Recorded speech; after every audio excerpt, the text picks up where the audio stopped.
warmed me a bit. And then the next thing I know, Echo did a tweet saying, hey, we're looking for some casters, send in your show reels. And I wasn't going to do it at first. I kind of talked myself out of it because I thought there are so many amazing people in the space. You know, there are already these amazing casters, and Echo is one of the rank 1 teams. Like, they're big. Like, the space is occupied. I thought, what, little old me, total nobody, like, what chance do you have? You'd actually talk yourself out of things, don't you? And then I ended up just applying, and then they said, we loved your audition, we want to have you. And then I started casting the race to World First for Echo, and like, how surreal is that? Kyle, I believe you're muted. Sometimes there's tomfoolery in the background. You know, we delete old videos to make a channel nice and pretty as it first gets going. But this was literally like your first video, the Ultimate Frost Mage M+ Guide. And you named yourself Okaymage for it. I mean, it's... Yeah, because I was like, oh, I make mage guides. I play mage to a really high level. Why not call myself Okaymage? Yeah. No, I don't really have an excuse for that one. I was just being a child. Which now, when I'm on casting desks, people are like, what do we call you? Because okay and mage are both very commonly used words. And people are like, what do we call you? And I'm like, I didn't think that far. Who knew that a year later this would happen? Wow. So that's busy. Why League of Legends, and how did you get from League to World of Warcraft? And was it an angry thing? Were you, I feel like every League player is always like, why am I here? Why? I was a Dota player, but yes, I understand the sentiment. Oh, I've never played Dota. It's just as complicated, just as many, more monsters is what it came down to. I didn't like League because it was just humans shooting each other. I need beasts and trees and trolls. The first time I played Dota, it was like, why are we eating trees? You mentioned it, and I was like, that's strange. That's out of how you context. get help back, and then you know? I saw it in context, and it didn't help. It was still strange. So you knew World of Warcraft was going to eat your life, but you still made that jump off of a game that was already eating your life. Yeah, I think it's because that was the first time I moved over to PC gaming, playing League like on my laptop. And then after uni, I had some time, and I think there was a resurgence. It was in WoD, actually. So technically, I started in WoD, but I only kind of got to max level. I was a skipper and a booster in WoW, so I boosted my character. I've never leveled. This is going to sound awful, but I've never been to a lot of zones in WoW because all I have done is Mythic plus keys and Mythic raids. There are so many zones in WoW that I have never even seen. I've never quested, and yeah, it's just terrible. I'm sorry. Yeah, I mean, in my opinion, I play a healer, so in my opinion, it was the worst part of World of Warcraft. It was the longest part because I just wanted to do the dungeons and just get to the dungeons. I liked my time. I did BFA Mythic. That was my big Mythic time. So I'm intimately aware with that pit with the golden T-Rex inside of it. That's my shame hole. Yeah. Yes. I don't want to go down there. Such a good dungeon. It was good, but whoo, man, that T-Rex would go wrong all the time. Yeah. And then there were the snaps in the dungeon as well, when people would like gather the mobs and then stand on like a tiny pillar, and all the mobs would like teleport to them, and then that would always go wrong, and then people would fall into the pit with the dinosaur. Yeah. Yeah, and then the rogue would stealth you across the bridge so you could skip stuff, but you'd always back up into the stuff you skipped. And MMOs are an oral tradition. Let's put it that way. And sit around the campfire, explain how to do this in a more efficient way that becomes inefficient the second you make the tiniest hair of a mistake. Well, children, we used to hit tab to target things. Tab was the way we used to do it. Kyle, we still hit tab to target things. Well, we're playing... I do as well. Yeah, we're playing ancient games. You know, we're playing the MMO. Unless you're like one of the cool kids that plays 14 on a PlayStation. And then I don't know what you hit to target things. I believe I have muscle memory. I think it's triggers. You hit triggers, but my muscle memory. Okay. It's like if you ask the phone number and I have to do like the, oh, shoot key thing. Like that's control. I can't explain what I do. My hands just do it. Hopefully. It's muscle memory. Exactly. So you had the kind of a learn to play stream. You got involved in the casting. So I ended up like just being very competitive and then making guides and streaming. And then I was then involved in casting and I met, Preach and all these amazing creators in the space. And I played every day of Shadowlands. And then we got to Dragonflight. I feel like I still tried in Shadowlands. Like I was there every day, still playing, like forcing myself to play, creating content. I tried. I hung on for dear life, and I feel like it just did a lot of damage that I feel like maybe is healing a bit now. But I got to a place where it then got to Dragonflight, and I don't know. Well, I feel like in Dragonflight, the dungeons are way too overcomplicated in content where it doesn't need to be that difficult. I feel like if you are doing really, really high keys, you're doing it for a competitive reason. So it should be punishing and it should be challenging. That cast that somebody doesn't interrupt should kill you in that level of keys. But I don't think it should kill you when you're doing a weekly key, you've come home from work, it's the day before reset, whatever the reason is, you have less knowledge of the dungeon because you're playing less often or you're playing other games. And that one cast doesn't get interrupted and then it causes a death. And it just becomes such pain to do content in pugs, which, pugging has never been the best way to enjoy the content. But I just feel like when Dragonflight hit, the dungeons were way too overloaded, way too difficult. Pugging became even worse and even more draining. Every just one pack of 3 mobs would feel like a mythic boss with all the mechanics that each mob would have. Each of the bosses themselves felt like end game or end of the raid bosses, like final bosses with all the mechanics they would have. And they were just very intense. And I remember Echo did TOP Ultimate and I casted the first day. And it was the first time that I saw Final Fantasy 14 and I saw shinies. I saw these mounts. Someone was in a television. I was blown away. I was like, what am I looking at? I love it. It was just crazy. And then this giant cactus, this like blow up glowy cactus. And then it became a thing of, I remember I was co-casting with Preach and Sphere was giving these really intelligent points. And then there was me going, oh my God, look at that mount. To the audience because I'd never seen it before, and I was like, "Wow, player housing! Like this is awesome."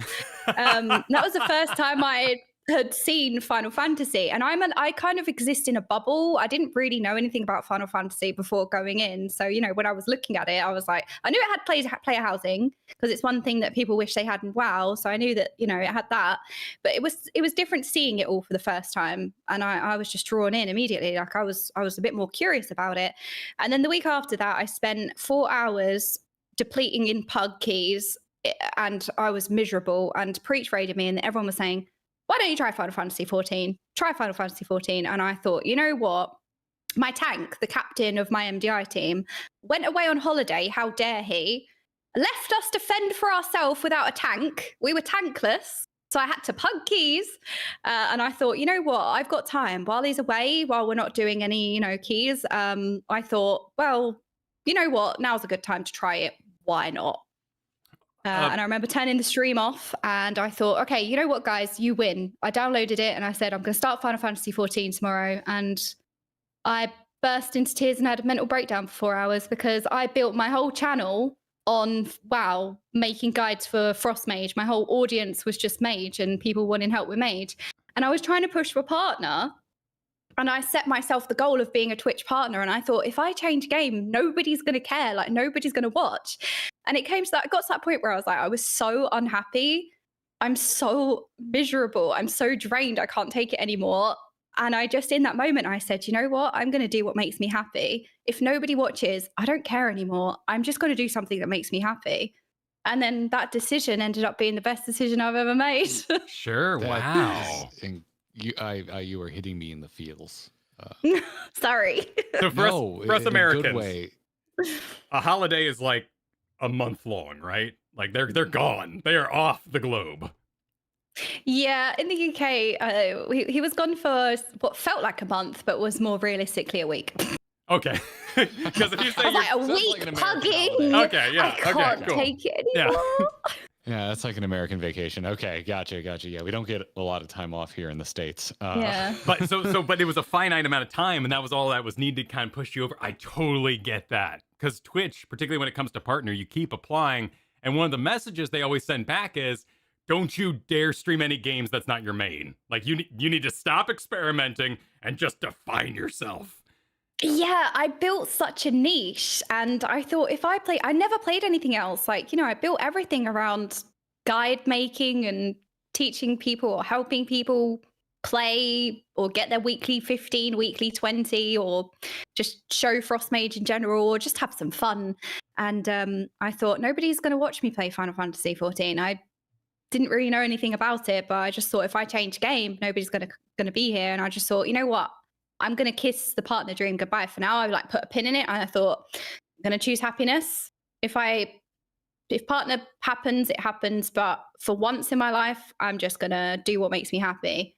And I remember I stayed up till like 4 o'clock in the morning, like in tears, in a breakdown. Like everything I've built, everything I've worked towards is just going to go. I don't know, maybe I'm retelling it. I genuinely felt that. And it sounds a bit dramatic talking about it now, but that's how I felt. I was in such a hole. It's such a, like, I think only folks that have done video game content understand this, but I think if you have made video game content, I think you like this doesn't sound dramatic at all. Like Kyle and us together, we've been working together since 2010 is when we uploaded our first ever podcast. Like we started as podcasters doing audio only stuff.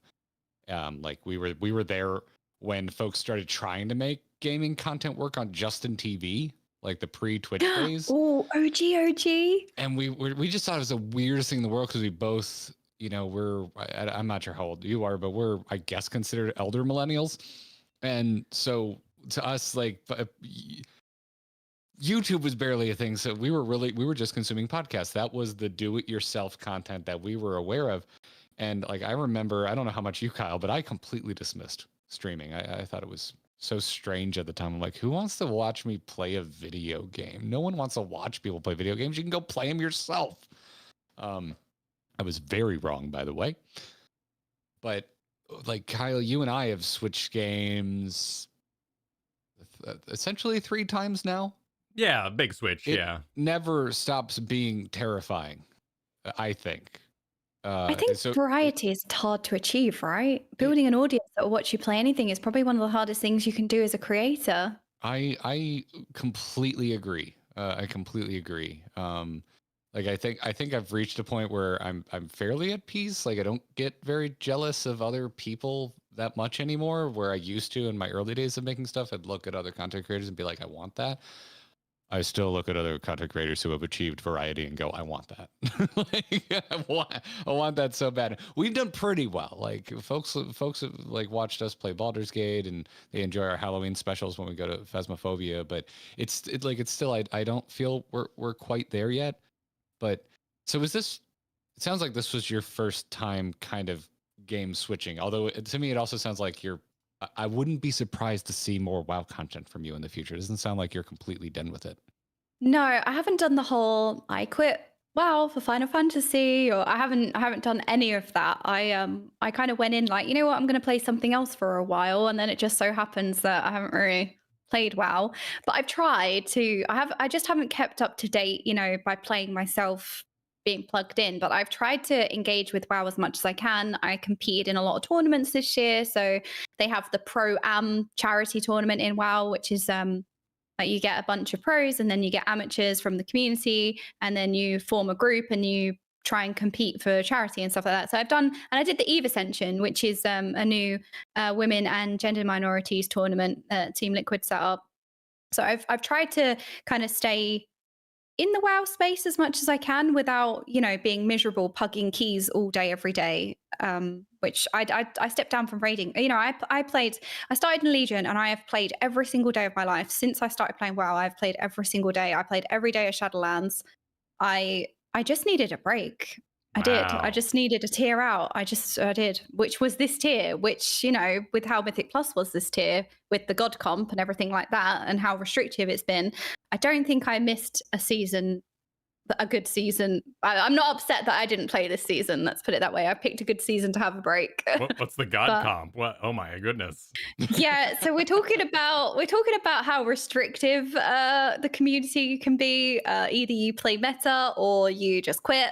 Apparently, like at the moment in Mythic Plus, there were 5 specs. There was Guardian Druid, I think Holy Paladin, and then they just put in a Augmentation Evoker as well, which is WoW's first support spec where it buffs your allies. So it's the first ever support spec that's come into WoW. So naturally that was overpowered. And then you'd have a mage, so I didn't have it too bad, and a shadow priest. And that composition was so strong that this referred to as like the Exodia comp. Like it was so ahead of everything else. 5 pieces of Exodia. It was just so far ahead of everything else that you could not WoW has felt very restrictive with meta for forever, but it has been particularly restrictive this season. Wow. Yeah, it's been a bit rough, I think. Yeah, I quit during Shadowlands, but came back for the beginning of Dragonflight, and I've basically been completely checked out since like the 3rd week. Based on my extremely limited experience with it, I think it's a good expansion, and I think it's a significantly better than Shadowlands. But absolutely, yeah, I had already started my Final Fantasy journey when Dragonflight was out, and so I was just like, this is an improvement, but I'm having more fun in 14, and for us, I think Kyle and I both. I'm going to speak for you now, Kyle, because I have very well. I'm going to speak for Kyle and say that for us both, like extremes, I think is what kind of like firmly like cemented us as being like, oh, I think this is our game now, because we're like, okay, the story is actually as good as everyone says, but no one really tries to sell 14 on the gameplay, and we were just so impressed by the first extreme that we did. We're like, oh my god, this is scratching all of the WoW rating itches for us, because Kyle, your fondest memories are BC, mine are Wrath. Like we loved raiding, and we were pleasantly surprised by what it was like to do difficult content in 14. Not the hardest, but challenging content. It's not something you ever really hear about, is it? It was something that I was surprised about as well. I'm hearing about ultimates and how difficult they are, and even the extremes. I haven't done any extremes myself yet. I kind of wanted to get, because I've never played games for fun, which sounds absolutely ridiculous, but I haven't. When I've been going through the MSQ, I've just been living my best casual fun life. And I was like, you know what? I'm going to do all the difficult content at the end. I'm so excited to delve into that, but right now I'm going to be the biggest noob ever, and it's going to feel so good because I've never allowed myself to enjoy things like that. I've always just been really serious and competitive. I really feel that. We even I'm gonna pull a question early. We usually do Q&A at the end from folks in our Discord, but there's one that's really on topic for this that came from a user called Neither Tank Had Stance. That said this was a question for all of us on the show today, but said, for hosts and guests, you've mentioned before how playing 14 has been a significant positive impact beyond just playing a fun game. What combination of factors do you believe has resulted in this? Is it the community, personal engagement, game and story, investment versus reward? They went on, but I've talked about this on stream before, where I feel like I'm easy to move to anger in video games, and I don't get there with 14. It's very rare that I've been like angry while playing Final Fantasy 14. Yeah, I mean, there's a lot of like solo encounters. I unlocked Sage, and pretty early on I had to do an encounter with Sage, and that was really hard. And there's a couple of times when it's been really challenging, but it's felt like progress. I feel like when it's linear progression, it feels better. It's not so rage inducing. So I totally understand where you're coming from there. Mine was the Red Mage. Red Puzzle Mage. solving, isn't it, with Final Fantasy? Yeah, Red Mage comes to mind because that opening quest, it's like, oh, welcome, are you interested in this? Here's all your buttons. Now fight this thing in a graveyard. Yeah, that's all they did to me with Sage. Yeah, Sage does the same thing, and it's daunting. But also, I'm curious, coming from such a competitive sphere, when did you realize it had no talents? When did you realize Final Fantasy just wasn't that kind of game? I literally from day one, I just saw right from the get-go, or really when I was casting Echo's first blind TOP day, I just saw how much fun was in the game. Like things that didn't serve any purpose, like player power or gain.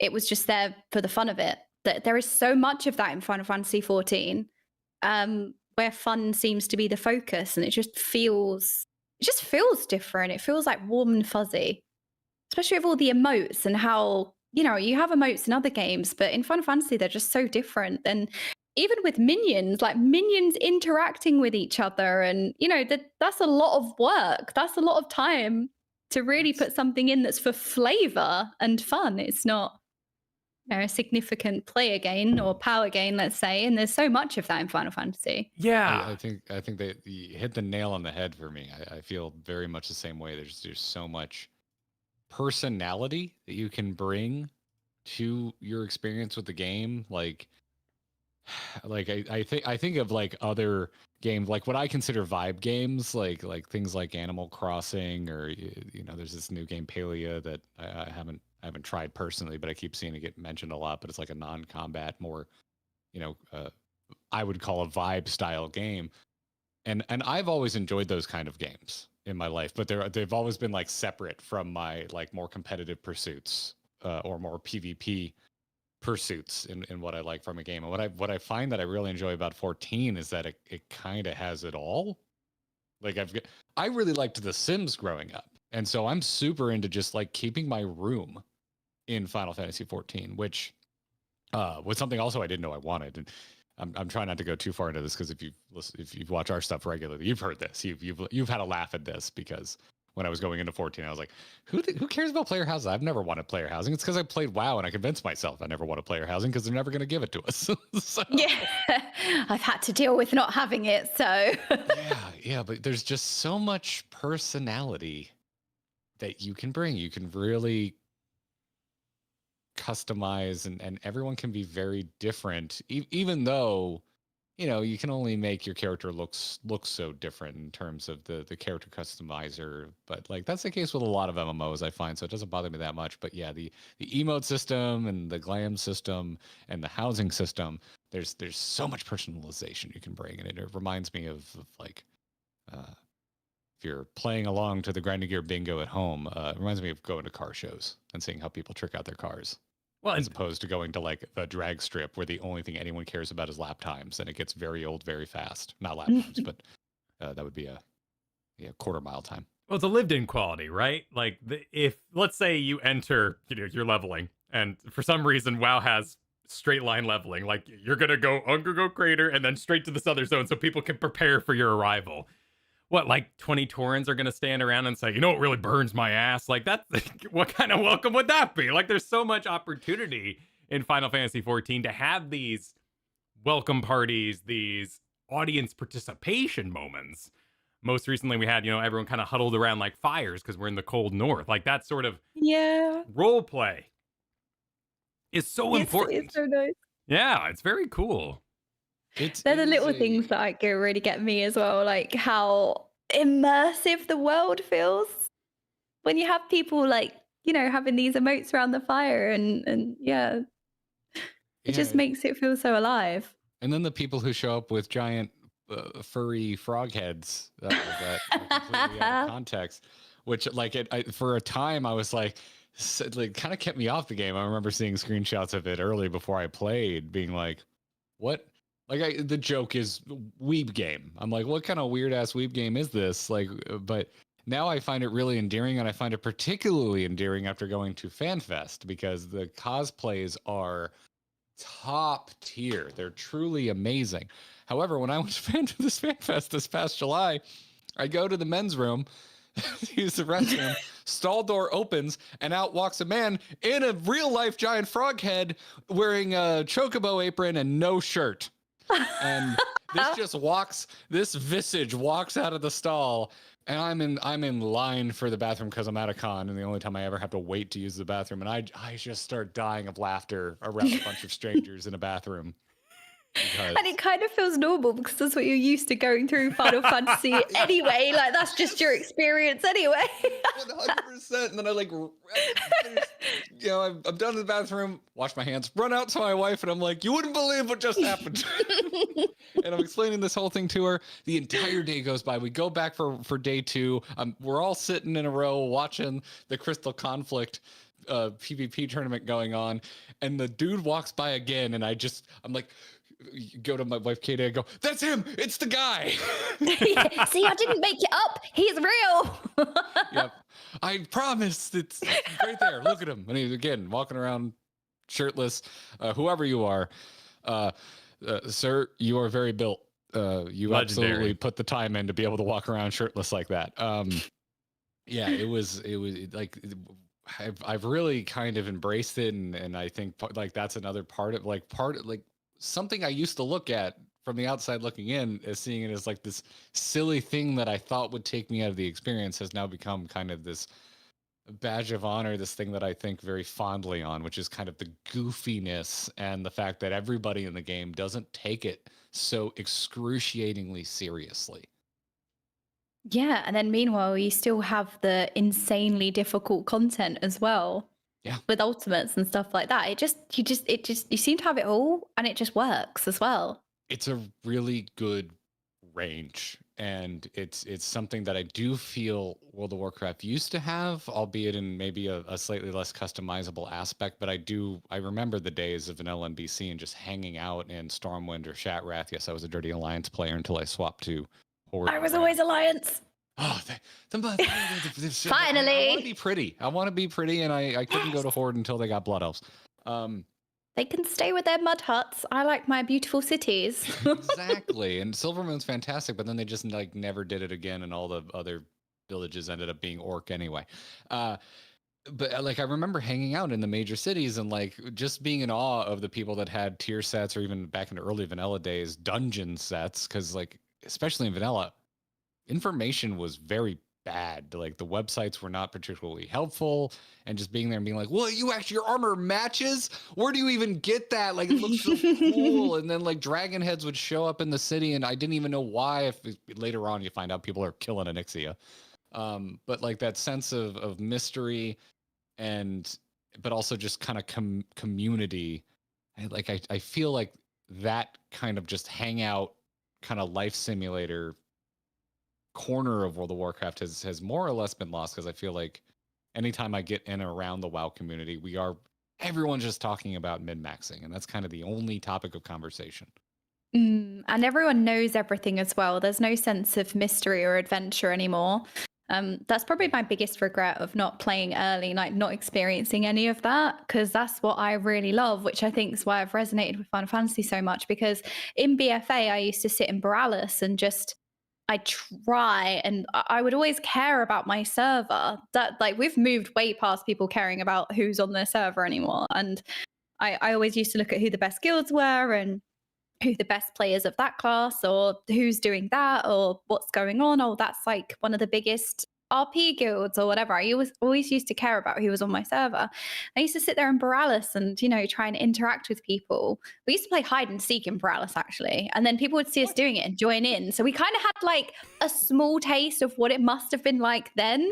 But then I think like playing Final Fantasy now, I'm like, you know what? The world feels alive. We're not used to this, because then Shadowlands hit and Ouroboros felt like a queue waiting simulator or an AFK spot. Like there was no soul in it. The people didn't feel like people, and there was so much lost.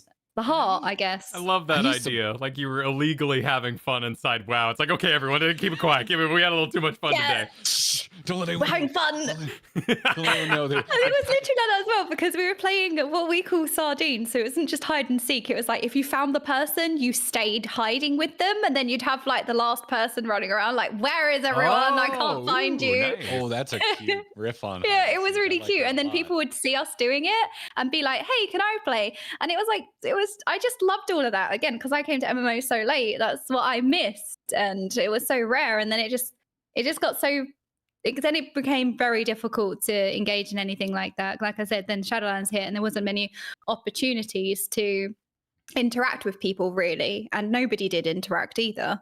It's mostly just, for me in Alliance, mostly me just pressing refresh and hoping a high key would appear, which it wouldn't because nobody played Alliance. So I'd sit there for 3 hours refreshing the key list with no keys appearing, and I'd be like, I can't even play the game. I was out of the game by then. I quit at the middle BFA, but I remember seeing all the videos on my YouTube about how Horde is the hardcore and no one's on Alliance and all that. No, yeah. It was, especially just before they allowed you to play together, it got so bad. And I was a diehard Alliance fan, and we just could not play the game. We couldn't recruit people for the raid team, and you just couldn't play keys either. It was a very small, close-knit community that plays the level of keys that I was playing anyway, but especially on Alliance, there wasn't many people. So it'd be like the same pool of people, which people, they have jobs or whatever, so you're not always going to have people around. So there are times when you're going to pug or you're online at a time, most people aren't, or however it works out, and you just couldn't play the game. Like I said, the keys just wouldn't be there. And then we ended up transferring to Horde, and then they announced that they would have cross faction. So yeah, cheers. Oh, no. We moved over to Horde. And they announced, yeah, we're going to have cross-faction now. So it's like, oh, great. Yeah. We'd all just transferred to Horde. So you got no factions in Final Fantasy 14. You got no Talon points or anything like that. That's kind of holding back. And there's this... It's interesting because it feels like there is no meta unless you really dig deep, because the MSQ is this spoiler protection. And when it comes to optimization... there's a lot of different information because there's so many people supposed to use add-ons. Yeah, well, and nobody knows because no one has those add-ons, supposedly. And nobody really thinks about it too much because you got to get to the MSQ done so you can then kind of look past all that. Yeah, I mean, I was like, how do I do this now? Like, I don't have add-ons to play the game for me. Like, how do I do this? Yeah, it's we love it. We absolutely love it. We just did an extreme run like 2 weeks ago when we go in completely blind. We set it to min eye level, we turn off echo, and we get 6 other extremely patient angels to just die with us over and over again. And it is the most I have enjoyed an MMO since my heyday of Wrath of the Lich King rating. Like it's absolutely streamer privilege. 100%. It's absolutely streamer privilege. I can't thank our community enough for letting us enjoy the game this way. But it is I really didn't think I would love an MMO this much again. Like I kind of felt like, wow, there's going to be this thing I look back on is like, yes, when I was freshly out of college and had nothing but time, I missed those days. And here it is. It's working out. And then since another reason I like it so much, I love that trials are, just like, here's a boss. Here's a challenge before you, one single challenge, no trash, nothing else. You kill this boss, mark it off your list. You've done it. I really like that. I like it a lot, and I think it's part of the reason it's that 14 has worked out so well for us as a streaming engagement. Like you talked about the engagement and how well the game lends itself to these social interactions of people showing up when you go to a new expansion or to a new zone. Oh, the welcomes. Yeah, I mean, people talk about the community all the time, but the community is just so welcoming, and they're just like, they're happy players. Yeah. It's just so infectious. And then, you have these insane welcome parties into the next expansions, or, you finish certain bits and people are there, or you're questing and then, you got somebody standing next to the fire, like with an emote, or you get to Shadowbringers and there's a trolley that people seem tempered to. There's all these people standing around it for some reason. Yes. And there's just all of these really wholesome moments, and it is just great. And that I thought was streamer privilege, but we have since heard from folks in our community that other people in and around our community know that they're going through the MSQ and they show up for them even though they're not streaming.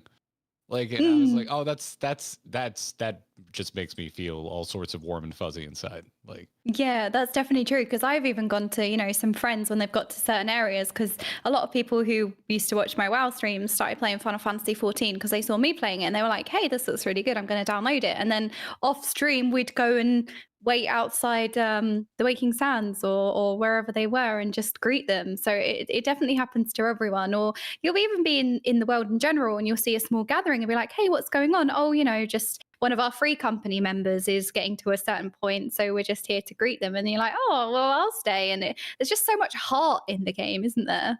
yeah, absolutely. I make a lot of references to Florida because I live here, and it reminds me, we get really excited when folks come here and go to Disney. Because you live here, you've been there a million times, you've got your favorite places that you like to go, and you want to share that with people who haven't been. You kind of want to relive Disney through the first time through their eyes, and it's only recently been dawning on me. I'm like, okay, I get folks that want to re-experience Final Fantasy 14 through other people, because I used to think it was strange, especially coming from World of Warcraft. Everyone just skips the quest. No one reads that stuff. We're just get me to end game, get me to max level, give me that sweet loot pinata. I remember I was questing looking for Iceheart, and I was like, chat, do I read this aloud? Are you guys serious? It felt so weird at first, didn't it? Yeah. And also, I think, I'm talking with Alfie, or Alpha Nod, because he hadn't said his name aloud at that point yet. So I still call him Alpha Nod. I don't like this kid. I don't want to read all his stuff aloud. What are you guys asking me to do? I don't care about you. Very obnoxious in Realm Reborn. See, I loved his sass. I remember when I first started, he was so sassy and it just used to make me laugh.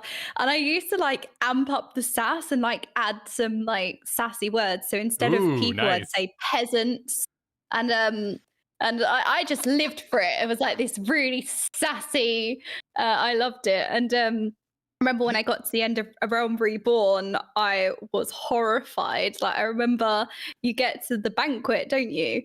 And the first thing that goes wrong is the Crystal Braves hold a sword to Alfie's neck, and I just lost it at that moment. And people were like, "We've never seen anyone react to Alfie like this. Hang on a minute, this isn't usually the point where people display emotion." I was horrified. I was like, "No, no, no, no!" Opening their scripts, being like, "Hang on, whoa, what's going on here?" You guys were like, "Finally." A little bit. I was playing. I went through Realm Reborn completely off stream, and we didn't start streaming together until the Nidhogg fight in Heaven's Ward is when we actually started streaming together and going regularly. So yeah, by the end I was just like, finally this expansion is getting entered. It's not even an expansion. Finally this game's getting interesting. I was like, I was kind of annoyed.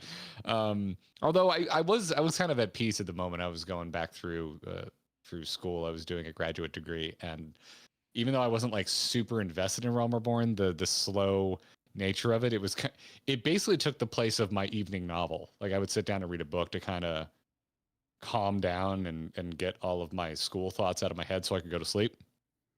Instead, I would go play Realm Reborn, and it was a lot of it was long stretches of reading, and I'm not. Some point, maybe as an event, we'll go back through and replay a New Game Plus just so we can have a stream experience of Realm Reborn with some people. But for right now, I'm kind of happy I got to experience it that way, because I think I came in with a bad attitude, and I don't think folks sort of responded to it very well. But by starting streaming in Heaven's Ward, I was already sold, and I was already really enjoying the narrative. So one of your more famous quotes, I think, right? Yeah. I'm never playing Final Fantasy 14. I believe it's I'm sure as shit never playing Final Fantasy 14. That's the direct quote. He owns it. He's good about it. He owns it well. I love it. Kyle constantly compliments me off air. He's like, "You're such a good sport about it." I'm like, "What's it to be a good sport about? If you make content, you dream of the day that something you say gets turned into a meme out of your control." So I'm happy. Yes. It's the out of context clips. Yeah. I don't know. People are typing "licka" in chat. I don't know where. I cannot stop them. I'm sorry. I apologize. They lick everything. I've tried to send them to training, like puppy training. They're like, no help, no. They're so misbehaved. Oh, okay. Well, you guys were talking about your tech breaking. It's probably because they're sitting there licking everything. Sorry, I don't know. I can't stop them from licking everything. Okay, so the it's mint, the problem. the mint and the licking are related. I think it started with the crystals looking really edible. I was like, we need to lick the crystals. And then every time I interact with the Aetheryte, it was like, oh, we're basically licking the Aetheryte. So now every time in game we interact with something, you know, you get like the floor that sparkles. I'm like, okay, we're licking the sparkly floor then. And then everything, we would licking everything. Maybe I'm the problem. Oh, you embraced it. Yeah, that's good streamership. Hang on a minute. I mean, it is definitely your fault, whether it is a problem or not. Yes, that's the way to say it. Yes, they are a menace. So, I mean, what does the Aetheryte taste like? Do we think the Aetheryte is salty? Do we think it's mostly flavorless like glass? Oh, interesting. Has anyone seen the TikTok where the woman takes a paper towel and holds it on the rubber banister of an escalator to see how dirty it is? Oh. Do we think it's like that? Because I thought everyone was touching it. Like, you know, you hold your hand out when you attune. So it's like a lot they do of people lick have dirt. The Aetheryte. Yeah. They eat dirt. They eat crayons. What don't they eat in the stream? They're just very misbehaved. So they like it. I feel like the grubbier the better. They're like, yay. It's okay. We'll polish it clean. I don't know how we got here. But it's like anything shiny. It's just, I get so drawn to all the shinies in the game and then pretty lights. And I'm like, ooh. And you're keeping a good pace. It seems like, I see here on your YouTube 6 months ago, a Realm Reborn final you posted here a clip of. Oh, yeah. That's a pretty good pace. That is an extremely good pace. Yeah, so when I was streaming WoW, I actually couldn't stream very often because I was going through quite severe health issues at the time. So I could only really manage like one stream a month. So I'd barely be able to put out one video guide a patch. I was so limited in what I was able to do. And then luckily I always had the viewership. I had like 100 viewers, which is insane. Like that's so much. To get partner, you need 75 average. So like, you know, I was always really lucky with viewership. It was just I was never consistent enough because I'd stream for a couple of days without a cam. If I stream with a cam, I'd need like a month and a half recovery. Like I was just very like limited in what I could do. And then I started Final Fantasy. My channel blew up. I had like 1,000 people there and hundreds of people. And I'm like such a new creator. I was trying to deal with that. And now I stream every day as well. So it's like, I could never do this. And now I'm streaming every day with a camera. Like I'm so much stronger now. And it's just really cool to be able to stream every day. And I love the MSQ so much. I always want to know what happens next. And I'm like, no, we're just going to go. At the start of streams now, I do like to, you know, do a bit of golden saucer. I feel like every WoW player ends up in the golden saucer.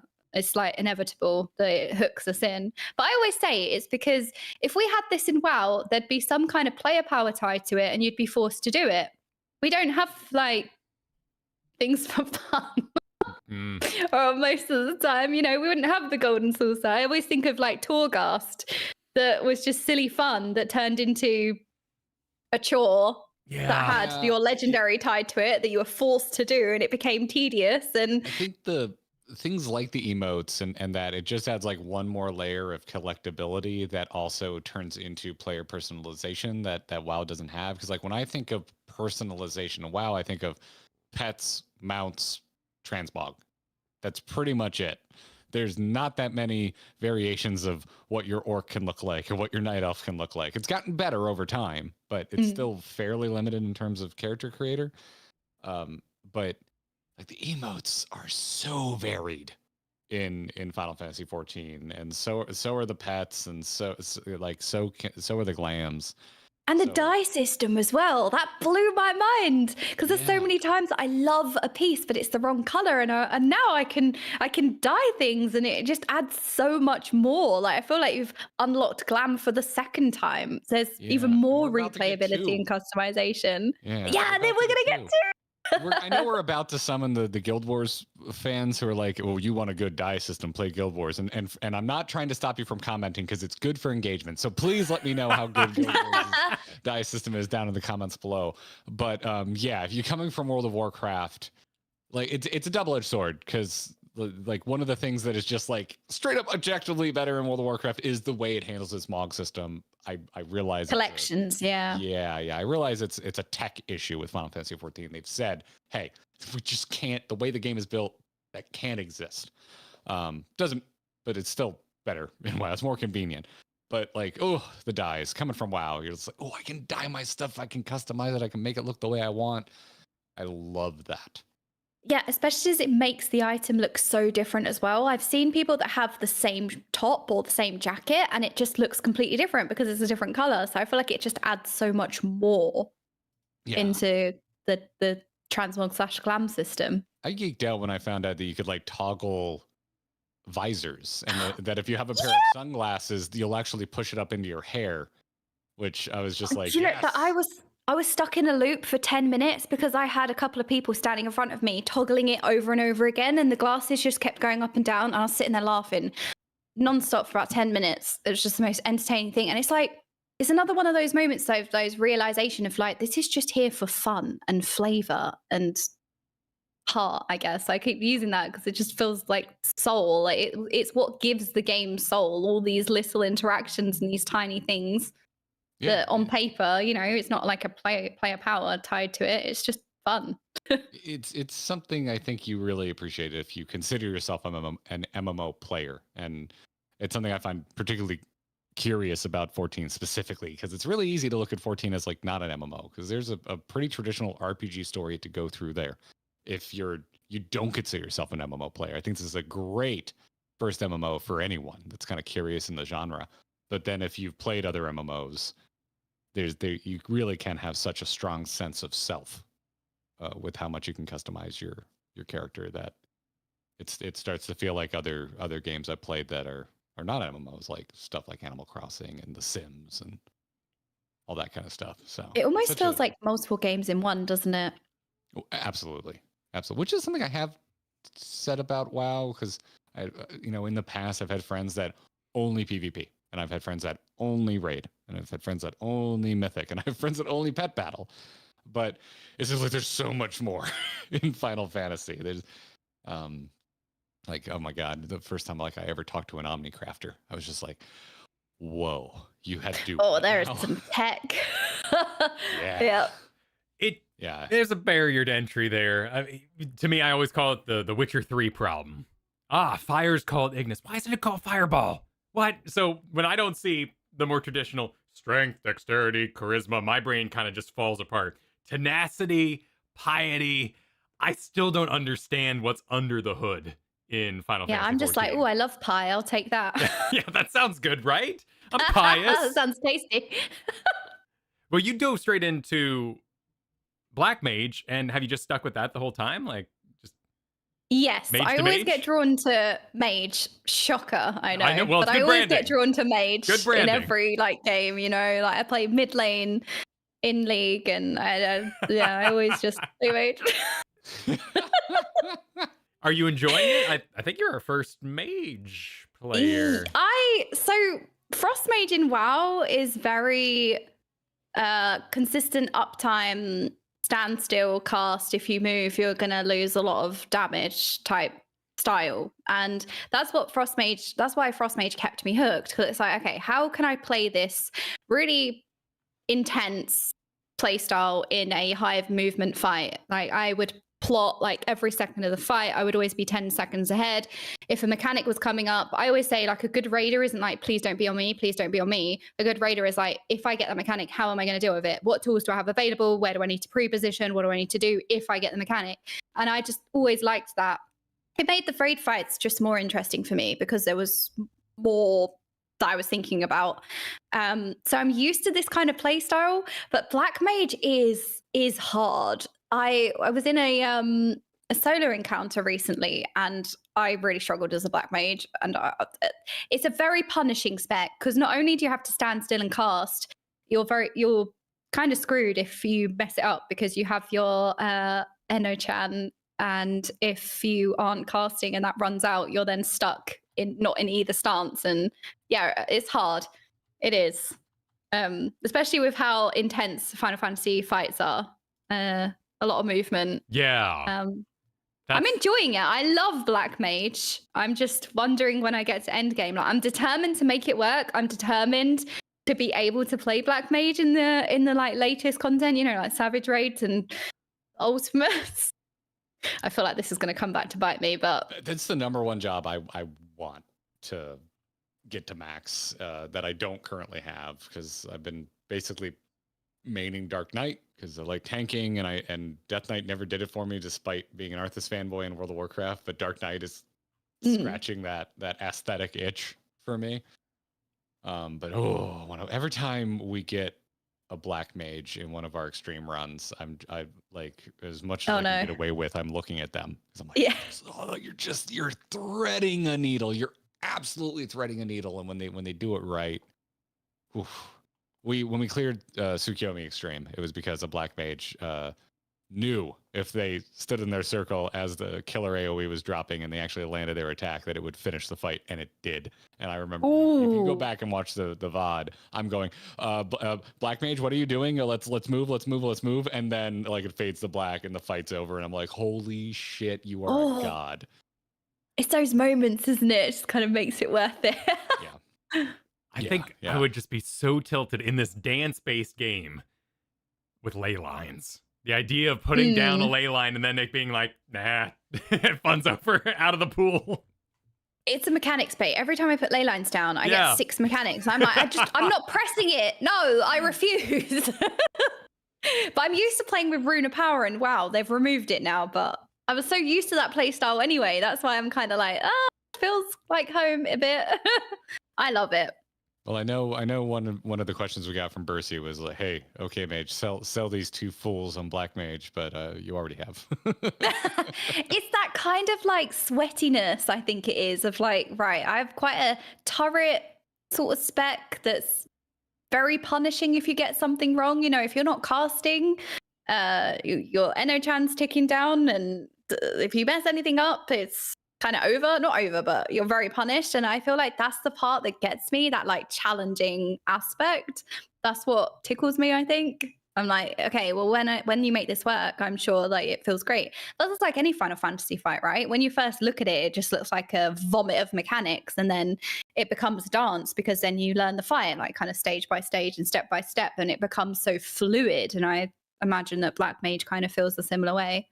I would certainly hope so, because you kind of learn one, at least how I internalize it is I learn one mechanic at a time, and then when it starts inevitably doing the DJ thing of let's remix 4 of these mechanics simultaneously, you have to then kind of pat your head, rub your tummy while also spinning plates and do it all correctly. But it feels so satisfying when you do, or you just become very thankful for your Red Mage. Yeah, I started Red Mage. And I was like, okay, this has a res. Might need this. I bounced so far I bounced off of 3 jobs almost immediately: Red Mage, Ninja, and Machinist. Just like, it kind of very quickly was like, I don't think these are for me. But the meta's not so hard and impossible to penetrate that you can't just have those shallow reasons, because that's what they are ultimately. Like, you just go, well, I didn't click. And there's no one telling you it must click, because otherwise you can't do the keys and you're not going to get the invites for the thing. Yeah. I've always stuck with like the one spec or one class as well. And I think Final Fantasy has been the first game where I have tried multiple things, because you see characters in game that are playing something else, or you see people in game that have really cool visuals, and you're like, hey, what's that? That looks awesome. And I've been drawn to playing more things. I've been playing a bit of Sage healing, and I've never really been a healer before. I've been doing some tanking, and I've been playing Reaper a bit. And before I was never interested. Like, even in League, I would have like 2 to 3 champions that I would specialize in for each role, and I would just not very adventurous. I'm not a really adventurous gamer. I like playing this, so I'll play this. So even with like first person shooters, I really enjoy playing Apex Legends, and that one game scratches the shooter itch. I don't feel the need to play any other shooters because I'm happy with Apex. And because I'm happy with Apex, I'm not going to play anything else. But with Final Fantasy, I've genuinely been interested in playing other things. And because you can play everything on one character as well, which still blows my mind, I'm still like, I cannot believe you can play multiple things on the one character. Like, all the professions are unlocked, all of the jobs are unlocked, and you can switch freely. Like, that still never fails to amaze me. And it makes you want to play other things as well, because it's not such a time sink. There's not so many barriers that you have to get through to get to the point where you want to do what you want to do. Yeah. Thank you, by the way, because early on people are like, why are you so surprised you can play all the jobs? I'm like, because I'm from WoW! It's such a novelty. You have to invest in every single one of your characters if you want to play multiple classes over there. You can't put the genie back in the bottle too. Like it's so multi-layered. I know you play, so you said Legion was when you started, so the food sitting around wasn't a thing, but like the tacticalness of having to sit and eat food after every pool. Oh, I need to drink. I'm so thirsty. And does the mage running back? Yeah, running back. When you wipe. It's stuff that like works, but you're happy it's gone. You appreciated the strategy of it and the world it built, but when you move on, you're happy that things have changed.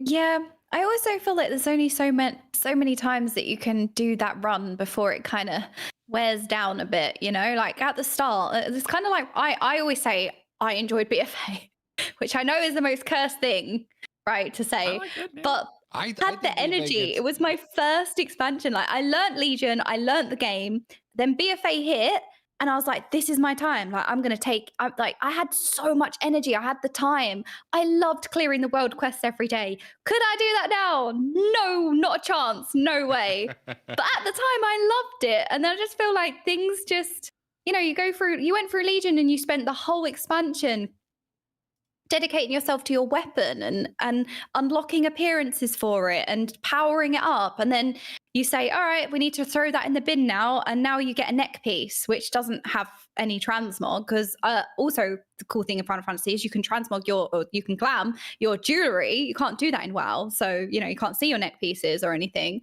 So now you have this neck piece that doesn't offer any customization. And you have to start again. You've worked for 2 years, you've worked towards something, and now you throw that in the bin and you have to start again. And it's like, I can't emotionally invest myself as much into this as I did. Like, we've done that already. And it's even with running backwards and forwards to the bosses, you know, what you guys were saying, like, yeah, maybe at the start it could feel like a bit of novelty, but now at this point, it's like, no. That's why it's so good in Final Fantasy. You just spawn right in front of the boss. Like, it speeds up your progression time so much because you're not wasting all the time summoning or waiting or running or eating. Yeah. There's some of that stuff I like, some of the stuff I didn't like it so much. I'm with you on BFA. Like, I thought BFA was a pretty solid MMO. I got mad at like the story because I actually I used to like Warcraft story, and that's where I felt the Sylvanas stuff just started going off the rails. But I liked the zone stories, like outside of the war campaign. I remember and I played both the Horde and the Alliance side, and I was like, this is pretty sick. And I loved the zones in BFA. Like there was a lot to like about that expansion. I think it gets unfairly held up as the worst expansion of all time when we clearly there's Warlords and Shadowlands right there to be your targets of the worst expansions of all time. Yeah, Shadowlands hurt. Caused pain. That was like my actual heartbreak moment. Like, Cataclysm kind of let me down after the High of Wrath. Miss was a pleasant surprise for me, but I like Tim Burton movies and emo, so the Death expansion sounded really exciting to me. And then we got there, and I'm just like, oh, you're just making up a bunch of dead races instead of parading out all my favorite dead characters in cool and unique ways. Okay, this isn't for me, narratively or mechanically. So yeah. Shadowlands hurt. That stung. That stung for me. Yeah. It's nice to see Dragonflight, which is a lot more colorful now. Which also, I think, when I'm playing Final Fantasy as well, how bright and colorful and shiny it all is. I think that's why it's such a novelty, because it's like, oh, it just makes you feel good, doesn't it? Dragonflight's fun. I played like a single player like Ubisoft game at the beginning, which I like. I know some people don't like map vomit, I guess they call it for Ubisoft games. I love going around a map and collecting all the things. I had like a maxed out dragon before I hit max level because I just loved flying around that map. Like it was just a good time. It's a good zone. It's good zone design, I guess is how I would describe it. But let's get into the questions here. We pulled a few already because they were kind of topical to what we were discussing. But let's start with the kind of Final Fantasy 14 specific questions. One that was posed at us to answer for you, but I've got a question based on it. Drummer asks, what is the best piece of advice you guys can give Okaymage for her first FanFest? So I'm assuming nice. you're going to FanFest, which is what, like next week, isn't it? Yeah, 2 weeks out. So? I cannot wait because I didn't have any gaming friends growing up. So I've never really been to a convention before, as I never had anyone to go with. And you ever went to BlizzCon or anything? No, nothing. Oh my God. So I don't know what to expect, and I'm so excited. Last year, because I started, my stream kind of doing all my casting and everything last year kind of blew everything up. So I started to make some friends in the space. I've been to TwitchCon, but we didn't really spend much time in the actual convention because there wasn't really much to see. So yeah, this is basically like my first gaming convention, my first and I'm going to BlizzCon as well. But yeah, I've never done anything before. So nice. I don't know what to expect. I'm excited. You're going to have a great time. Because you guys went to the NA one, didn't you? Yeah, we did. Yeah, we did. We were in Vegas back in July. Other than it being in Vegas, it was awesome. It was some difficulties. Because you think, it must have been really hot, right? It was brutal. It hit 100. Well, your Celsius hit 110 Fahrenheit, which I don't know what that is in Celsius. Probably in the 40s. Let's go to Celsius. That would be 43.3. Yes, that was a total accident guess. Nice, well done. So warm. Also, I've never been to Vegas before. It's horribly expensive to eat there. But I've only been once. We went for a weekend, so we didn't do as much, but it's an intense but the convention itself was, I think, utterly incredible. It's one of my favorite conventions I've been to. I like it a little bit more than BlizzCon, at least at this point. In the earlier years of BlizzCon, I really enjoyed it, and this reminded me of the earlier years of BlizzCon. I guess if you had been before, because we talked to some folks that had been to previous FanFest, they thought they couldn't believe how much it had grown. They thought it was. I talked to quite a few people who thought it was crowded. Compared to BlizzCon, it's like a breath of fresh air. It's like the Step Brothers meme. There's so much room for activities. I thought it was really well sized for the most part. The queues were a little rough, but in terms of the general space, it was such a rad con to go to and just hang out with people and meet folks. It was a really good conference from a social aspect. Yeah, I think that's the most exciting thing because there's so many people I sit and talk to the people in my chat all day, every day. And it's a lot of them are going to FanFest and I'm I cannot wait, talk all the time, and people in the space as well, other creators and friends in general. It's so exciting. It feels like Christmas when you're a kid. It's Christmas Eve, you can't sleep because you're so excited and you just have that kind of joyful, pure child energy waiting for Christmas. And that's how I feel about FanFest. Well, it's so focused. You said you went to TwitchCon. That is maximum unfocused. So many different people doing so many different things. Yeah, it's so broad. I didn't feel like I had anything in common with anyone because it's all so many different niches. And we didn't really spend much time around the con either because it was kind of stream-related things and brands for streaming, not so much. I mean, it's different if you're going to a convention for a game. FanFest is for Final Fantasy 14, so everything that you're looking at, it's all relatable to what you've been doing and playing, so it's different, I think. I'd imagine there's a lot of pseudo political not in terms of actual going and voting politics, but I would guess you would call it ladder climbing desires going on at Twitch as well. You want to meet people because you want to get to know them and hopefully they can help you with something like TwitchCon because it's more about, growing your brand versus, which I always hated when I end up at parties at BlizzCon and I would get that vibe of everyone's just here to meet the people that are above them in their streaming journey and no one just wants to hang Like I hate Yeah. networking. Like networking can be good. And funny enough, doing these damn interviews on this podcast is how we met a bunch of people. But we didn't set out to be. It was just like we started inviting people on because folks were like, "Oh, you should talk to them," and our audience thought it would be fun to have conversations like what we're having right now. But I always like it. Just felt gross every time I was at BlizzCon. I ended up at like I'm not going to call out any party specifically, but it just felt like that was the only thing going on. No one wanted to talk about the cool, nerdy shit that was just announced on stage. They just wanted to meet the person that was, further along than them. Well, it was that, it's that excitement, and there's a purity to FanFest that you can't replicate. Like, Oriange did not do a prolonged half-hour dance in the Golden Saucer at FanFest Las Vegas because he was a streamer and wanted clout. That guy in the Oriange cosplay danced because he wanted to, because that's what he was there to do.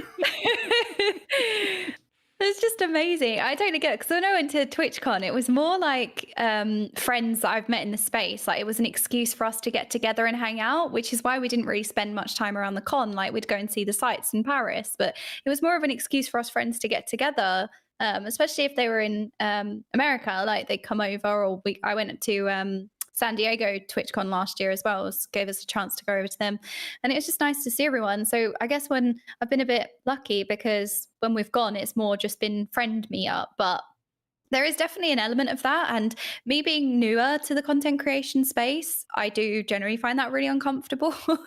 I think like last year I'll always be a sprout in my head. I've grown them, so you can't remove them.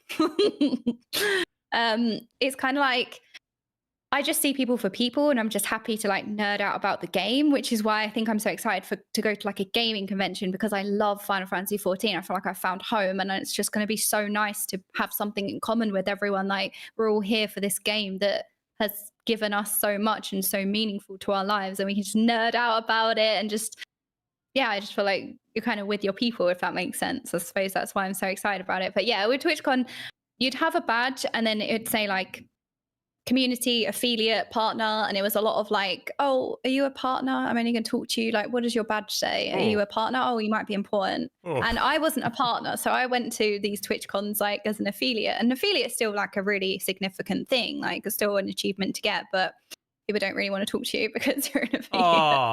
That was my life last year, especially like casting on the Echo desk. I came out of nowhere. Like, I was a total nobody, rookie. People were like, who is this?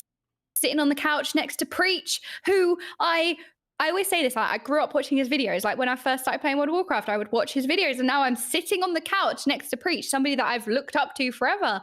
And I'm with the players of Echo, like these people that I've learned from and looked up to. Like, it was such a surreal thing, and I always feel that way. And then like last year, people just kind of ignore you, and then they like brush past you, like, oh wait, who's that person? Oh, that person's important. And like that happened to me last year, of just being like relegated. And it's just like a bit of a rubbish feeling, because it's just like, oh, I just want to like make friends, or like, I don't know. At least it wasn't. I always thought I was a bit naive, maybe. Like, am I just being a bit naive? But that's why I'm excited about a gaming convention of something that we all have something in common with. You have to be. Yeah, you can't do art like, oh, I want to learn how to art. Let me go to like Art Station and just like look around for a bit. You're gonna get completely destroyed. Your soul will be obliterated. You can't over research this kind of profession or work, or you'll walk away too intimidated. But man, I'm very happy to be past 2000. What was it, 18? When everyone would say literally who? Oh, who? Literally who? I'm happy for you. That's awesome. Yeah, that's the thing, right? Like, I think I think it's easy to think that when you get like a casting gig, like, oh, you made it, and just like suddenly they hand you the pass of acceptance. Like, here you are, you're accepted in the community. But it's still not like that. Like, it's not that. I got to host a Hearthstone tournament last year, and I was so stoked and like personally proud that they asked me. And and then I looked at chat, and people were like, who is this guy? And I'm like, oh damn, still getting that. It's just, it's the way things go. There's no perfect storyline, there's no perfect trajectory. You can only control so much.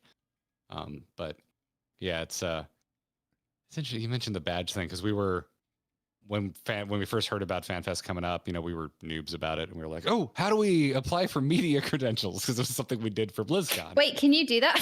No, I cannot.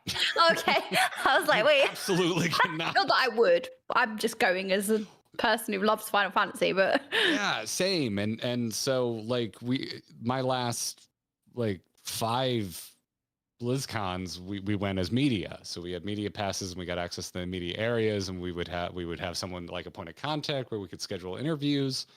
And that's so cool. You get a lot of perks, and it's wonderful. Especially particularly, oh my god, they feed you, which is my favorite perk of getting media privileges. Yeah. But it can also make it feel like work. Like I missed almost every final of almost every tournament I ever wanted to watch at BlizzCon because they would schedule us for interviews during it. And you have to make a choice. You either turn down the interview or you don't get the content you were hoping to get, and then you have to choose to go to the tournament. So like there's it's a double-edged sword. There's parts where that made it feel like work. So like I hadn't really had like the fan experience at a BlizzCon since like 2010, which is when I went on my own dime. No one knew or gave a crap about any of the stuff I've made. And I just was a nerd. And so it was really nice. I really enjoyed that aspect of FanFest.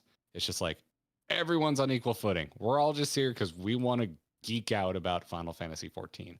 And just Final Fantasy 14 is the other thing. Like talking about that heavily specified kind of like sniper scope on one topic, because even BlizzCon, it's all the Blizzard games. So like you might be in line for a hot dog and you want to strike up conversation with the person in front of you, and they're like, "Oh, I'm sorry, I play Overwatch," and then I go, "Well, shit, I can't talk to you about anything." Yeah, that is not my game. And we can also tell you to relax any audience woes that may have been happening. It is so easy to avoid spoilers. They're on stage and they'll be like, good. "We are now doing the talk for the recent patch. Leave.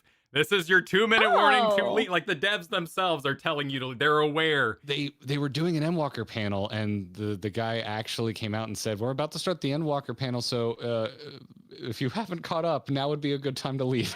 That's really nice. Yeah, It highlights that feeling of just getting lost in the game, because you'll enter. I have a friend who became a professional bard, and that's what they do now. That they haven't completed the MSQ at all. They just stand around Gridania playing their bard music. That's another one of those things in Final Fantasy. Like you can play music for people and you have bands, and it's just another one of those things where you're like, wow, I've literally teleported to Limsa or any of the cities for a reason, and I stop there because there's this band playing and I sit and listen to it, and I'm like, this is amazing. Our free company is nuts. Like I've never had an in-game community that goes to the efforts that our FC does. They put together a fair at our free company house, and it's hard for me to do this on weekends, but I'm like, I gotta go see what they're doing. So like I logged in and I went in, and they had 2 bands. They had a yard band out in the courtyard, and they had a band inside the FC when you went in. And so like I log in and I walk up and they're playing some music, and I'm known for being a bit of a Green Day fan. And the next song they start playing Green Day. I'm just like, you bastards, this is like the sweetest thing anyone's ever done for me, like randomly in a game. It really hit me in the feels. Like I just like, that is so exceptionally thoughtful. And yeah, it's not another little corner of this game that I wasn't expecting to kind of delight me. But damn it, it's just so wholesome. Oh, definitely. Yeah. And it's nice as well hearing your stories about, say when you were doing the Hearthstone tournament and hosting, and people are like, oh, who's this guy? I hear about you two all the time. All the time. Everybody loves you two. Like every time people talk about content creators in space or just people in the space in general, you two are mentioned all the time. People talk so fondly about you guys.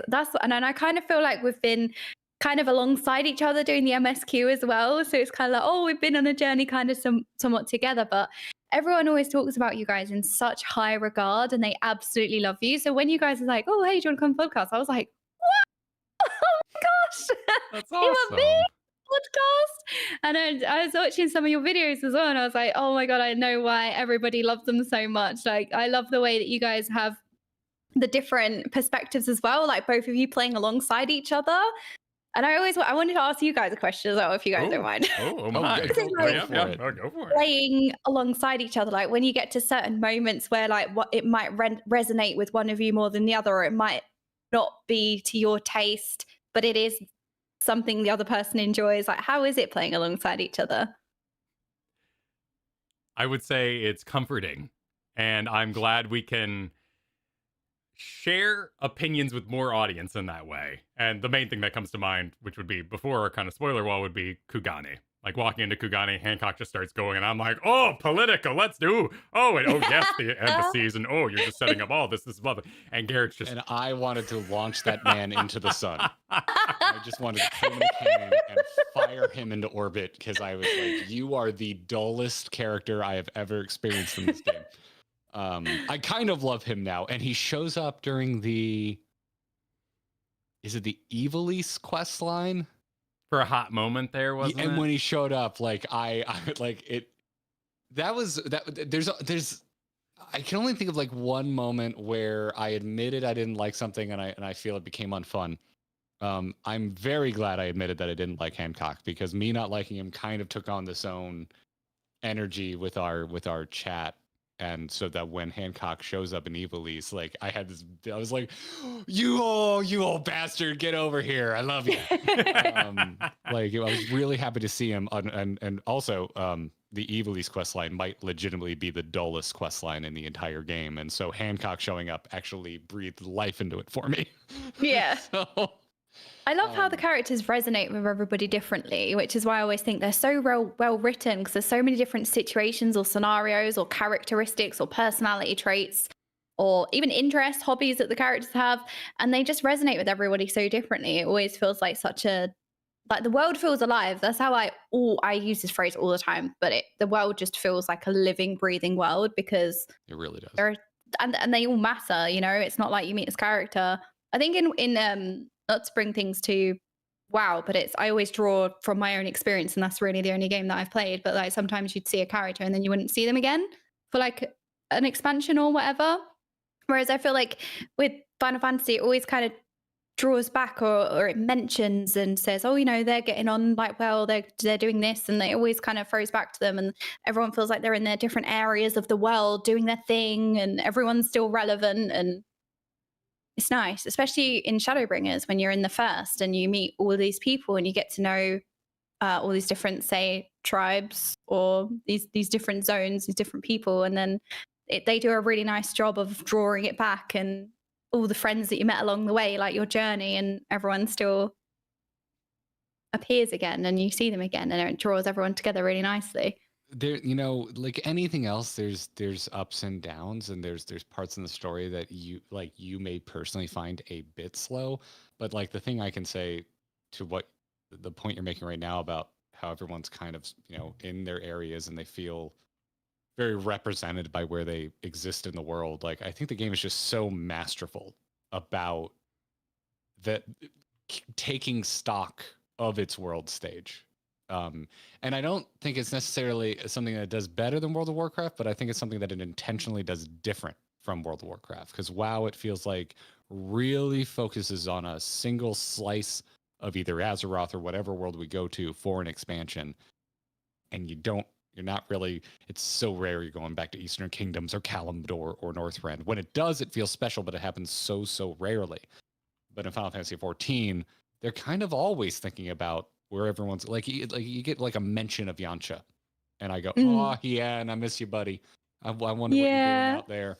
But it does such a good job with that. It doesn't forget about all the pieces of its puzzle, and I really enjoy that about it. Whether it's a big bombastic, this is what everyone tuned in to watch happen moment, or one of the slower points. Like they're always kind of making good on all of the players in their fiction. Yeah, and everyone kind of likes different characters as well. Like, you know, you guys were saying about Alfie and ARR, like, didn't particularly like him. And I'm sitting there going, oh, I love his sassiness and, like, just, like, amping that up. And, like, everyone has, like, a different experience. I feel like that's always a testament to how well written they are, that it kind of resonates with everybody differently. You have different experiences with different characters. Right. Sorry? Do you have a favorite character at the moment?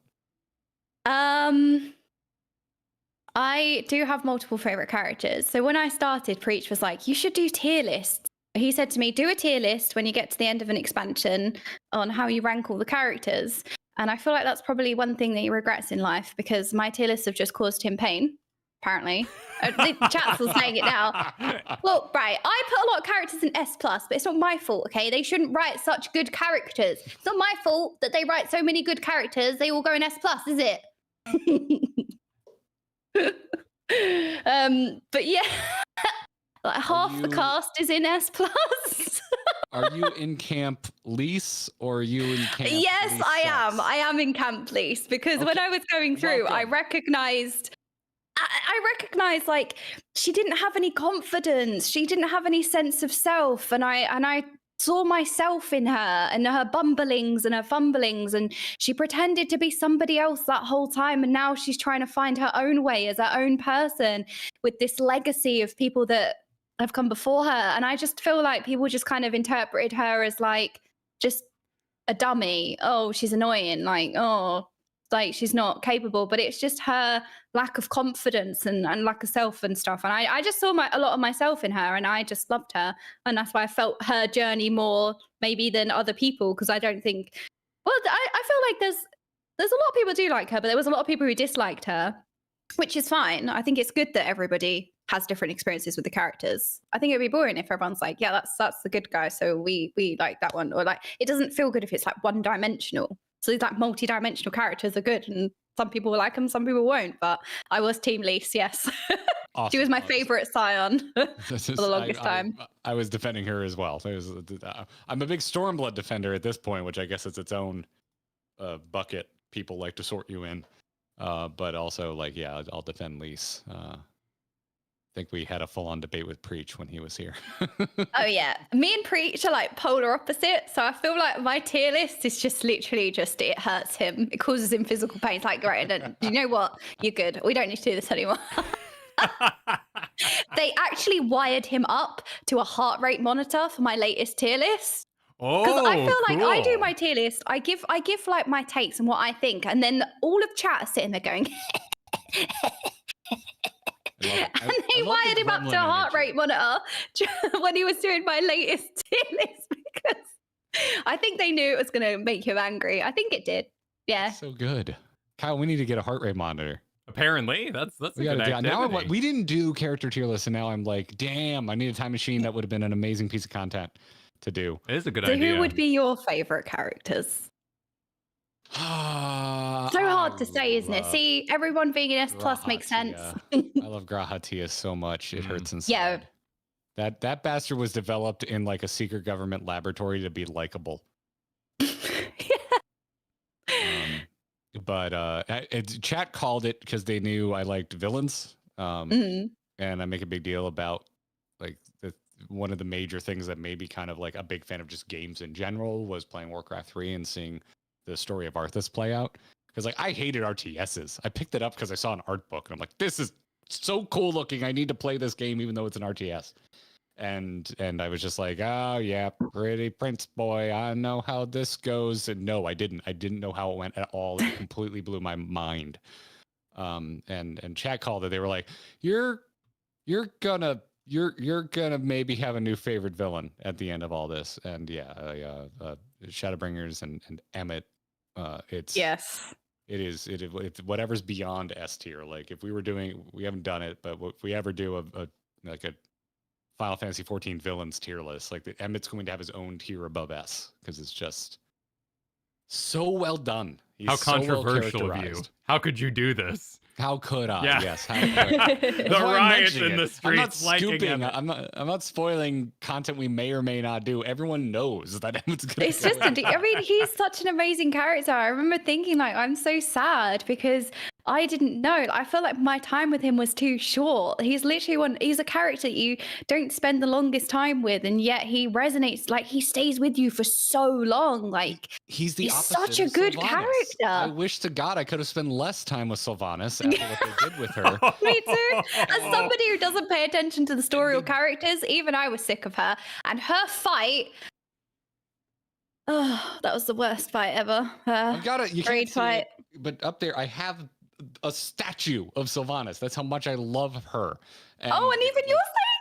Yeah, I love Arthas, so of course I love Sylvanas. Like her arc in Warcraft 3 is bananas. Like it just like you're like, oh, you thought Arthas was cool. Wait till you see where this poor archer that he tortures goes. And it's just, as someone who likes the idea of Anakin going to Vader, maybe not so much the execution.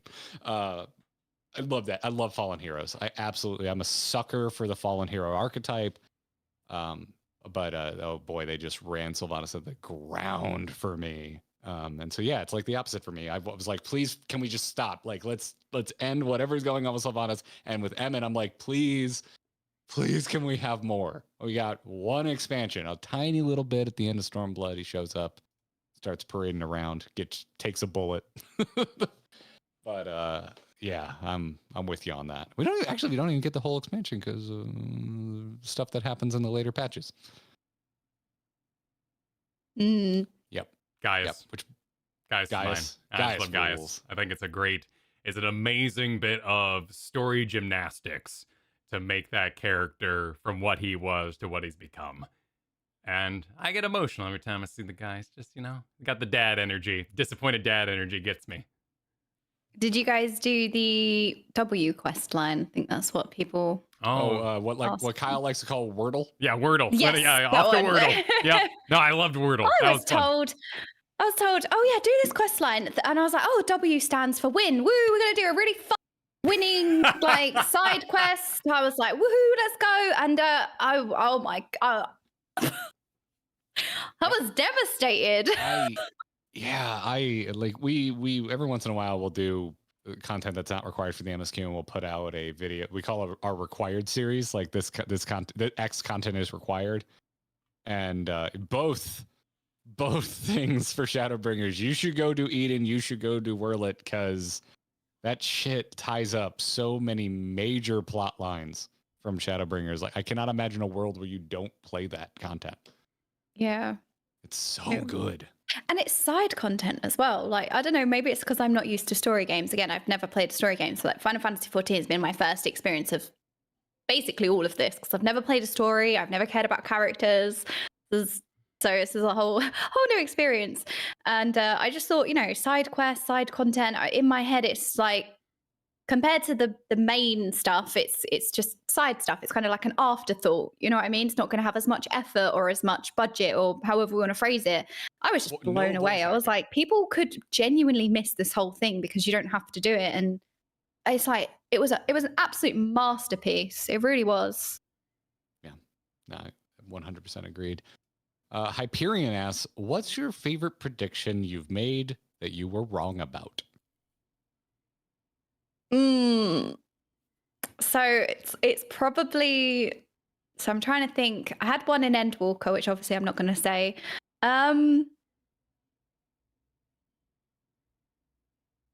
Ooh, that was wrong about. That's a really good question.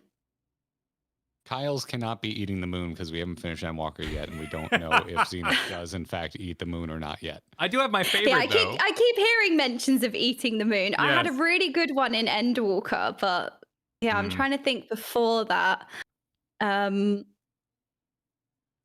I thought things were going. I mean, my most wrong one was I thought Emmett was going to be like the Endwalker boss. You're going to be around for a lot longer. Yeah, get strung along. Yeah, keep the fans. Yeah. Seemed too important. I still think our time with him was too short. I'm like, I want to replay 5.0 because I didn't appreciate the time that we had with such a freaking masterpiece of a character. Agreed. I think I did think that we were gonna end up losing in Shadowbringers. I thought Emmett was gonna end up winning, and we would have our world sundered, and we'd have to deal with like the consequences, and we'd lose everything we knew. So I think in Shadowbringers, I did think that we were gonna lose, which didn't work out that way, but. Yeah, I think my best one is probably an Endwalker, so we'd have to come back and discuss that all right. when we're both at a later stage. Back again, yeah. All right. So Okaymage sequel Yep. in the future when these two chuckleheads. Not to like muscle my way in again, but we'll have to have a discussion when you guys get to like later on. Okay. User several cutscenes, said this for all of us. Talk about your relationship with your own Warrior of Light. Are they just you, but in game? Are they a separate character that you play? How does your Warrior of Light's personality differ from your own, and how are they alike? She is definitely smarter than me, for sure. I like definitely Because every time the characters are like, right, what do you think? And I'm like, oh, Sasscat. I call her Sasscat. I have a cat. And she's really sassy. I put like really thick eyebrows on her. She is like really sassy. So I call her Sasscat. She's way sassier than me. She's way cooler than me. But I guess like I am used to your character being you. I suppose in Final Fantasy, it's kind of taught me a little bit more about RP. Because I knew that RP existed, like role play, but I never looked into it because, you know, all I would be doing is keys every day. So I never delved into RP. I didn't really know the gist of it. I kind of assumed it was, I actually don't know. I didn't really think much about it, honestly, because I never came across it. So like coming into Final Fantasy, I kind of understood that people make characters of their own and they act in a certain way, or their own character isn't necessarily them. It's someone else, and they create this whole story for them. And yes, there is, I'm sure chat are bringing it up now, there is a clip of me. I didn't know what ERP stood for, and I didn't know what it stood for. There is a clip of me because everyone told me it stood for extreme raid progression. So I was running around going, oh yeah, I want to do that. I want to do ERP, thinking it was extreme raid progression. I was like in people's DMs like, hey, like when I reach endgame, let's do ERP. Got myself in trouble there. Yeah.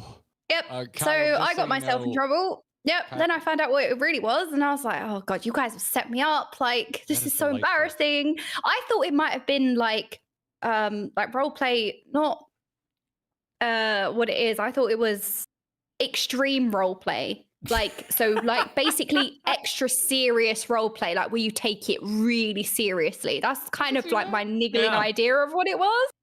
I could see that. Okay. Kyle, just so you know, Yowie actually, it's like when you're saying yow, like something really hurts. Right, it's like yeah, when you get crit in game. Exactly. Yeah. That's what I should have told you Yowie meant. No. We've all had those moments on stream. In terms of my own character, so it's the first time, because in WoW, it's like, that's me, that's my character. I didn't think about too much about it. I'm playing as that person, so it's me, but just in game. I didn't get the whole dynamic of like creating characters and putting a lot more thought into it and it serving a purpose other than doing Mythic Plus and Mythic Raids. So I would say I think my Sasscat is kind of somewhat of an extension of me, but she is also like her own thing as well. Like she's a lot more badass than me. She's got way more confidence. She's great. She's doing great. And then every time the characters are like, you know, like I said, oh yeah, what do you think? I'm like, oh, Sasscat, I don't think she does that. You better have something intelligent to say right now. My character I think of as being kind of an idiot. As I've mentioned in the past, I very much think of my character as like a bit of a himbo. And mostly it just kind of comes across in being like an unvoiced character, and you kind of just have a blank stare a lot of times. So I kind of like I laugh a lot when they cut to my Warrior of Light, and you're just kind of like shrugging like all the time because you don't have a voice. And there's something I very much like about like himbo energy. Like I love Thor in the MCU, and like I really, as I've gotten older, I like those type of characters. But visually, my character Tuna is kind of a manifestation of my emo teenage self. Like he's got the emo shag hair, and I love tortured characters. You know, I can't get away from that aesthetic, even though as an adult now, like, God, I love floral patterns and colors. I spent so much of my teenage years wearing all black, but there's a part of me that still resonates with all that. You know, I went to the My Chemical Romance reunion tour last year. Like, I'll never get away from that part of my life, and I still like to celebrate it. As it should. Kyle? All the anime characters that push up their glasses combined in one. I like thinking I'm the smarty. Yep, little splash of light right there as it hits the apex of the nose. But Kaiba's too mean, But I always have a soft spot for Kaiba, and that's why I'm an astrologian. Because I just love drawing cards and being a badass. I like the mean heroes, you know. I like the heel turned hero, like Vegeta in Dragon Ball Z is my favorite anime character of all time. There's a little bit of that going on. I was always very boring child. I was always like, justice, the hero. And then I came to Final Fantasy and I was like, no, you know what? Good guy means bad. Good guy means good. Bad guy means bad. We are one-dimensional here. And it's been so interesting going through all of these like more complicated characters of like well developed, yeah. Yeah, and like I can understand what you're trying to achieve. Like you don't necessarily have somebody who just wants to kill everyone because that's the bad guy. They just do bad guy things. It's more like our goals don't align.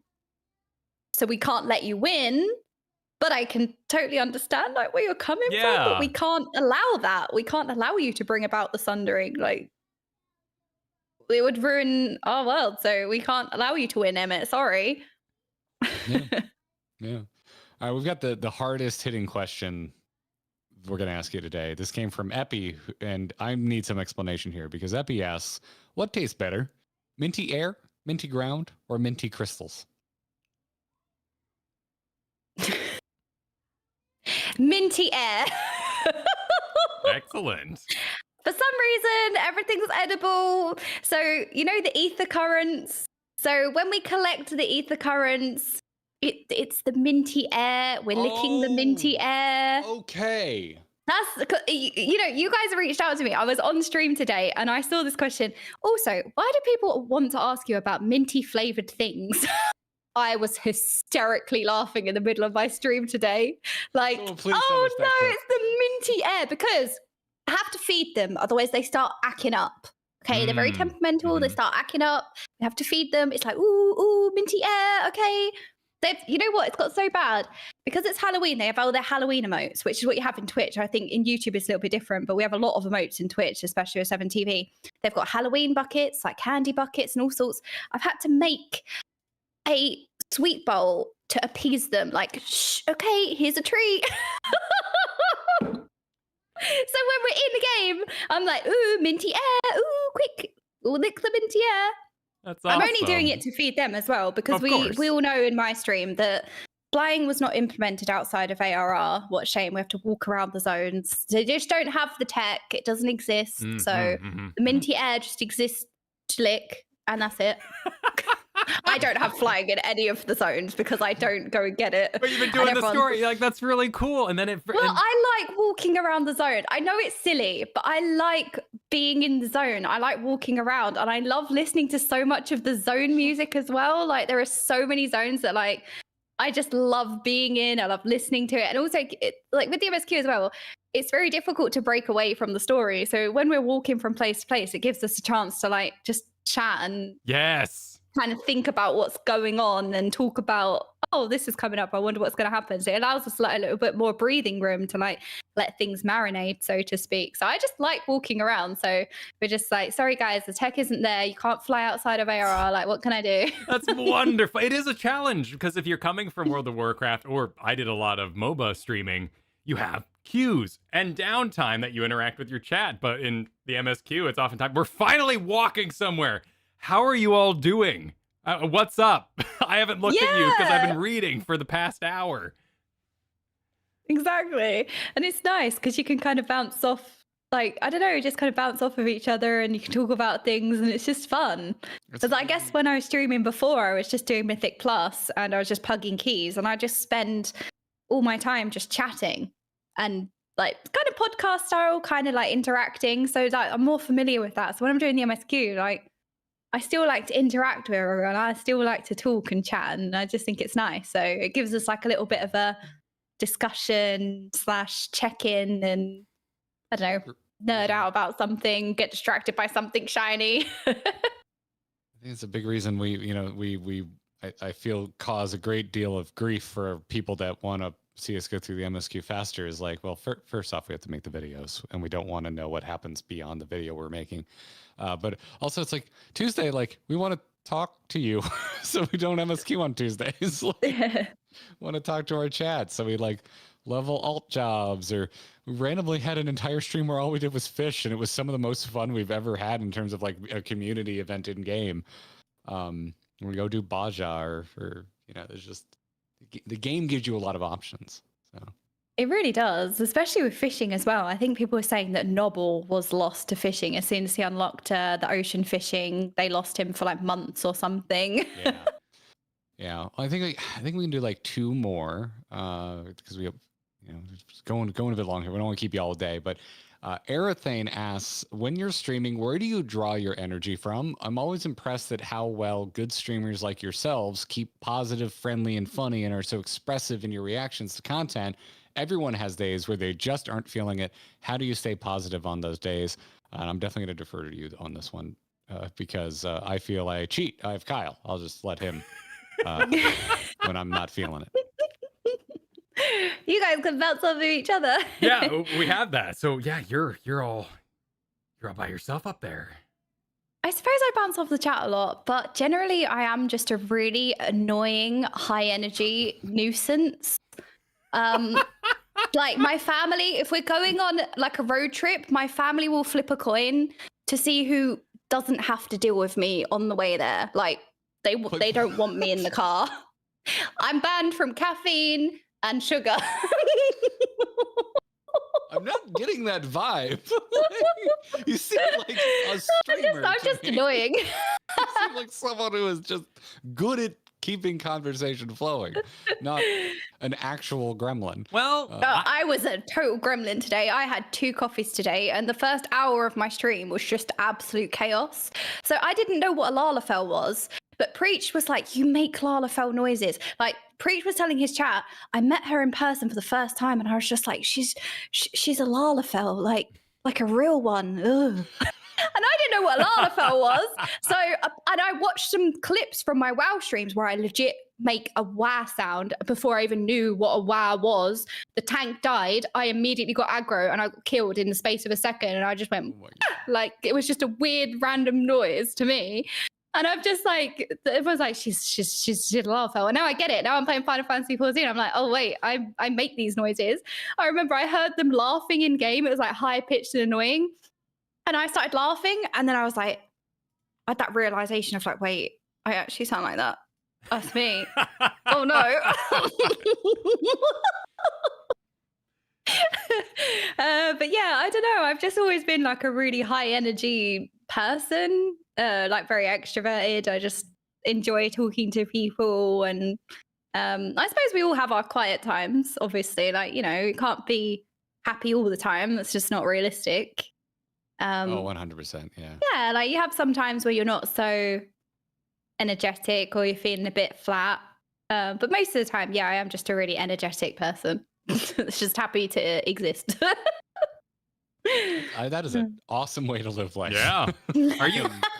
Are you a billboard reader? That would work well as a streamer if you're the type of person that's like, oh, 99-cent salmon, nice. Oh, how about that? Every time you pass a sign. Oh yeah, that's why nobody wants me in the car. Yeah, but it's a good skill for streaming. Exactly. Look, guys, there's cows. 1, 2, 3. Okay. Filling the time. That's content right there. I know you're going to the other Disney, but we need to do a thing. We need to come up with a reason for a Final Fantasy 14 road trip to Disney, because now we need to put cameras in a car and road trip to Disney to see if this. We need to prove this. We need to prove the accuracy. Yes. If that would be so fun. That you guys are gonna have so much regret. Why did we do this? We can't get rid of her. Just journey to It's a Small World. Help. Oh, I went to Paris TwitchCon last year, and then we went to Disneyland Paris, and we went on It's a Small World, and I was like, oh, it's my people. They're Lalafells. Like, they were actually Lalafells. They are Lalafells. Yeah, that's fair. Yeah, I was like, I couldn't believe it. They reuse a lot of those on the ride in Mexico at Epcot. There's a bunch of those little like doll people in there as well. They totally are just using the same damn heads. Little tiny dudes. This is from Final Fantasy 14. How dare you? And then, all right, last question. The Beavers said, this is for everybody. What is your streamer guilty pleasure. What is something that you do that you know riles up your chat, but you just can't help yourself because it makes you happy or giggle or chuckle evilly? You guys should probably go first this time. Anime hot takes. 100%. Oh, Anime hot takes. I know it riles you all up. I know. Like yeah, y'all meme on me so much that I gotta meme on you back a little bit. I gotta tell you that I think Attack on Titan isn't all it's cracked up to be. I'm sorry. I gotta tell you sometimes. So I've never watched any anime, but I watched the live action One Piece, and now I'm like, I want to watch One Piece. There's not many episodes, so it's fine, right? I'll get through it real quick. Right through it, no I'm fine. I can catch up, so I'll just start One Piece. It's fine. I feel like you had a very unique experience because I haven't seen it because I'm not a huge One Piece fan, but I've heard it's actually good, which makes it. If you've not seen it, it is first. So good. Yeah. It really is. I would recommend it. It is awesome. Really, really good. I actually watched it with my dad. My dad's not like a gamer or an anime watcher. He's very like a normie. And I sat and watched it with my dad. And actually my stepmom as well, who does not like, she doesn't like anything like that. And they were both hooked. They both loved it. I would definitely recommend it. And you guys love anime anyway, so. Some. Kyle has no standards and will watch anything. I'm super picky about my anime consumption. I need it to feel a little more like I need to have more kind of traditional Western storytelling arcs for me to typically like. My favorite is like Death Note, which to me feels like it could be a Breaking Bad type show here in the States because it has very similar story devices. Yeah, Kyle has successfully sold me on a few. Like I wouldn't have watched Spy X Family if it wasn't for Kyle, and it's now one of the favorite things in the household here. Yeah, I'm sure the starting Final Fantasy 14. I'm sure you have received the anime name vomit of many, many shows you should check out. Yeah, I have said that like I definitely do have an interest in watching it before. I think it's because I had a very I've always been like a very like a normie. Sorry to say, like very basic, very normie. Like all my friends don't play video games. I just didn't grow up like with anime being in the picture. Like it wasn't really mainstream, so I never really came across it. And then I didn't have anyone who I knew who watched it or spoke about it either. It just didn't come up. And now that I've gotten older, I'm more like in these spaces, and I'm talking to like I feel like also anime in general is like way more popular now as well. It's just so much more accessible. And it's more accessible, exactly. If folks missed our episode last week, I wasn't on because I was traveling, and Kyle had his wife Kristen and our mutual friend John on, and John made this sage realization that I'd never heard before, that he said our generation is the last generation that's ever going to have an interesting how I got into anime story. Because if you grew up in the 90s, you needed someone to kind of like peel back that curtain for you and like either hand you like a VHS tape of something that you were definitely too young to watch, or like recommend or inform you that on like that one free channel that we all got, that if you wake up early enough, they've got a shitty version of Dragon Ball Z you can watch that's very poorly translated. But like now it's just so accessible. Like you can watch it anywhere, and the idea of watching Japanese language anime like simultaneously the same day that it came out in Japan was like completely unheard of growing up. So yeah, same for me as well. So I never really got into any of it, but now I'm like, oh, I really do want to watch it. And it's funny because a lot of people are like, oh, well, you did because you watched, say, like Yu-Gi-Oh growing up or Pokemon and stuff. And I'm like, I don't know. I know they're animated, but I suppose I never really counted it. You know, like I was a kid, I was watching cartoons, whereas, yeah, I suppose maybe it counts. It's kind of borderline. I always feel like if I go to an anime convention, turn up and be like, hey, yeah, I watched Pokemon when I was 6, people would be like, it's mixed in with all the other stuff. Yeah, I totally get that. I think they're pretty accepting. Yeah. All right. Kyle, what do you do to rile the chat up? I think cooking at unexpected times would probably be my favorite. Like little lines that we grab onto. Accidental pauses in certain Crystarium squares. Oh my when God. Alphino says everything's gonna be all right now, and just like taking a big pause to think about what previously happened at that very moment. I enjoy that kind of trollage a bit. If you're unaware, Jordan, Kyle, while we were duo streaming our playthrough of Shadowbringers, Kyle paused to have a very extended thinking process right before Emmett shows up and introduces himself to the Scions in the Crystarium. Oh, Our chat was burning the house down. that's so good because you wouldn't have known. Yeah, and But a they couple must have people just- were very rude, so then I intentionally stalled further. Yeah. So- Right, yeah, it has to be done. Have you ever given like a wrong reaction? Oh, Oh, yeah. 100%. Yeah, nothing makes me want to ban a person from our chat faster than that. I Yeah. would rather you personally insult me than tell me yeah, how also I it's should like- enjoy the game. What do you want? Fakeness? Like, Yeah, what do you want me to lie let to me you? have my own playthrough. What do you want me to lie to you? Like, Elidibus didn't Yeah. do it for me. I just came off of the Emmett high. Elidibus isn't as cool. I'm sorry. I think Yeah. you guys just got to a moment where I had a faux pas wrong reaction. I don't know if we can talk about it because no. we said it would just be Shadowbringers. Well, we're here towards the end of the episode, so we have. Okay. Fine. We No, I just did got not down have in a the train shutdown station. conversation. We just got down in the train So station. what's like the most recent thing that you guys have done? Because I think you got to the point where I had a... Put the collars on Alpha Yes. and Alizé. So when I got to that bit, I didn't fully understand the gravity of the situation or what was really happening. And my first thought was that we were putting like a leash on the twins, like a toddler leash, because I actually had a toddler leash around my wrist. Sure. So they were like, you guys are not allowed to go anywhere. So to make sure that you can't go anywhere, we're going to put you on a lead. I burst out laughing, thinking that we were literally putting the twins in like leashes and we were going to take them for a walk. So I like fully like burst out laughing. When I saw them and obviously it progressed, it was like the horror of it. But my initial reaction, I started laughing and everyone was so mad.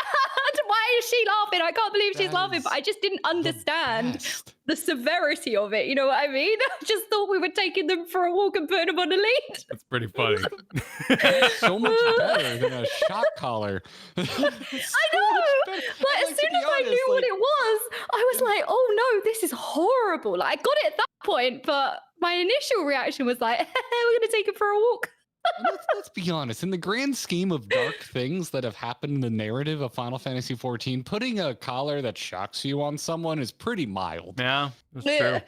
Yeah. I didn't even know it was a shock collar. It was literally before I saw it. It was just literally like, we'll put them in a collar. Like, my brain in that instant was literally like, collar leash sort of thing. So that seems like it was unintentional. What do you intentionally do to rile up your chat? Okay, intentional. Probably they usually just stare at me. They have an emote which is stare, so I'll just make like really terrible puns or like really terrible jokes that like physically hurt me to say. Or I'll be walking around and as a black mage, Scathe is my favorite button, and Scathe is the best ability in the game. Nobody can tell me otherwise. Yes. And yes. it really upsets everyone that I press Scathe. But the problem is they just can't comprehend something so powerful. So it's on them. It's such a powerful ability that not everyone can understand its full potential. So pressing Scathe, that's my favorite thing. In that case, I guess it's plunge pulling as a tank. Because people Oh, you shouldn't yeah. do that. Yeah, the I'm like, gameplay you're thing. you're just afraid to be awesome. You're afraid to live a life full of as much joy as I live. That's what it comes down to. It's mostly also just saying, oh, guys, it's taking ages to walk to the next quest. Like, they should really add flying to the game. It's mostly just like winding them up. And then they just stare I at me. love that. That's amazing. I love that kind of energy. That's a great tactic. That is a great tactic. But it's fine because we feed them crystals and minty air It and all works dirt, out, and yeah. It's fine. They get fed. They lick everything. Now I'm like realizing all the things I do. I realize anytime I bring up Torghast, I'm just trying to rile up the chat. Yeah, anytime I bring up a lot of, I do a lot of low hanging fruit of you know, kind of taking digs at World of Warcraft. Even though I will be the first one, I still like it. I still like WoW. I still got a lot of love for Warcraft. I wouldn't be doing what I'm doing today without it. You know, and I reinstalled Wrath Classic this morning, so. you know, you like what you like. Starbucks Tataru, what's going on in chat? So I heard Preacher's Tataru, as I'm sure you have heard as well. Of course. Very familiar with Preacher's Tataru, yes. Well, when I heard that, like very early on, I was thinking, right, what would be polar opposite to that? And what's like really obnoxious? So I gave her a Gen Z Valley Girl accent, and everybody hates it. I used to do Lise as a Valley Girl until I realized she was going to be a main character in Stormblood and felt like maybe I should read her a little more. That was like, an odd straight. moment, yes, because, you know, Yeah, because I suppose you don't know how much she's going to be on screen. She's just like talking to Peppa Limo. Yeah, and, that's what my Tataru sounds like. She doesn't understand what's going on. It's so good. We do a lot of Boja now, and so Lil Ja has now taken up the Valley Girl mantle because I just love her bright white sunglasses and she's hair, everything. And I'm like, all right, you now get the mantle of Valley Girl voice. Yeah, I had a similar situation. I made a rogue because there was an ARR cinematic, which is like one of their first like combat cinematics where Thancred and Yugiri have some really cool like rogue moments. So after that cinematic, I went and played a rogue, and it's the first time I've ever thought to play something else. And I went into the guild, and I met Jack, and I was like, okay, I'm going to give him an Irish accent for some reason. I can't do an Irish accent. Apparently my Irish accent is a war crime or an act of war. And I didn't realize he was going to be in the story that much. He's the really important. So I remember I'd be like, please, Jack, please stop talking. Because then I had to keep doing this horrible Irish accent. And I didn't realize he'd be so important and have so much dialogue. So every time I go back to the Rogues Guild, I'd be like, please, Jack, please don't say anything, please. And he would have so much dialogue, and it was awful. It'll happen. Yep. So Rogue stayed at level 10. Just abandoned ship. I like the Rogue story. Comes to a great conclusion, in my opinion. But then I got to Ninja, and they just like threw buttons at me, and it's a weird combo thing that I'm not a fan of. And I'm apparently like, well, Ninja's really complicated, there right? you will stay, Ninja. Yes, I think Ninja is really complicated in a way that I don't love. So I don't. I will have a max level Black Mage and Dragoon before I even think about returning to. But that's to the Ninja. joy. You know, it's all on one character, so you can be shallow. You could just be like, I don't want to manage a Reaper buff. Yeah, I'll deal with you later. Whatever. Yeah. Just one day. Now, I want all the tanks, and for me, Paladin's going to be the hardest because that story is rough. In a good or a bad way? Bad way. Ah. Bad way. Yeah, it's just kind of stale. It's very okay. Weird. Yeah, Gladiator's great, but it is. I had Dark Knight. It's pretty good. Dark Knight is the best one I've I've heard that. I haven't done it yet, but the second I've heard best that. one I've completed is Scholar. Have you done the Scholar quests? No, I've only done Black Mage actually. Yeah. Scholar's great. I keep telling Kyle to do it because Kyle always wants like overt romance, and there isn't really much of it in Final Fantasy 14. There's an adorable little love story. That's where I probably get in trouble the most is my ships. I will very quickly ship people. It? Yes. But I feel like you're not trying to rile up chat. Chat just gets mad because it's not their ship. Or I lack information that I currently don't have, right? The lacking information is always, I think sometimes people forget what you do or don't know at that moment and the conclusions that you can or can't come to in that moment, because it's like so easy with clarity and context and hindsight to be like, well, why would you get that impression? But it's like, but you would get that impression at that moment in time with the limited information that you have. Exactly. But you forget what it's like to you forget what you do or don't know at that specific time. It was like right before BioShock Infinite came out, all the cosplayers that were couples were cosplaying as those two main characters and like making out in public. And then the game came out.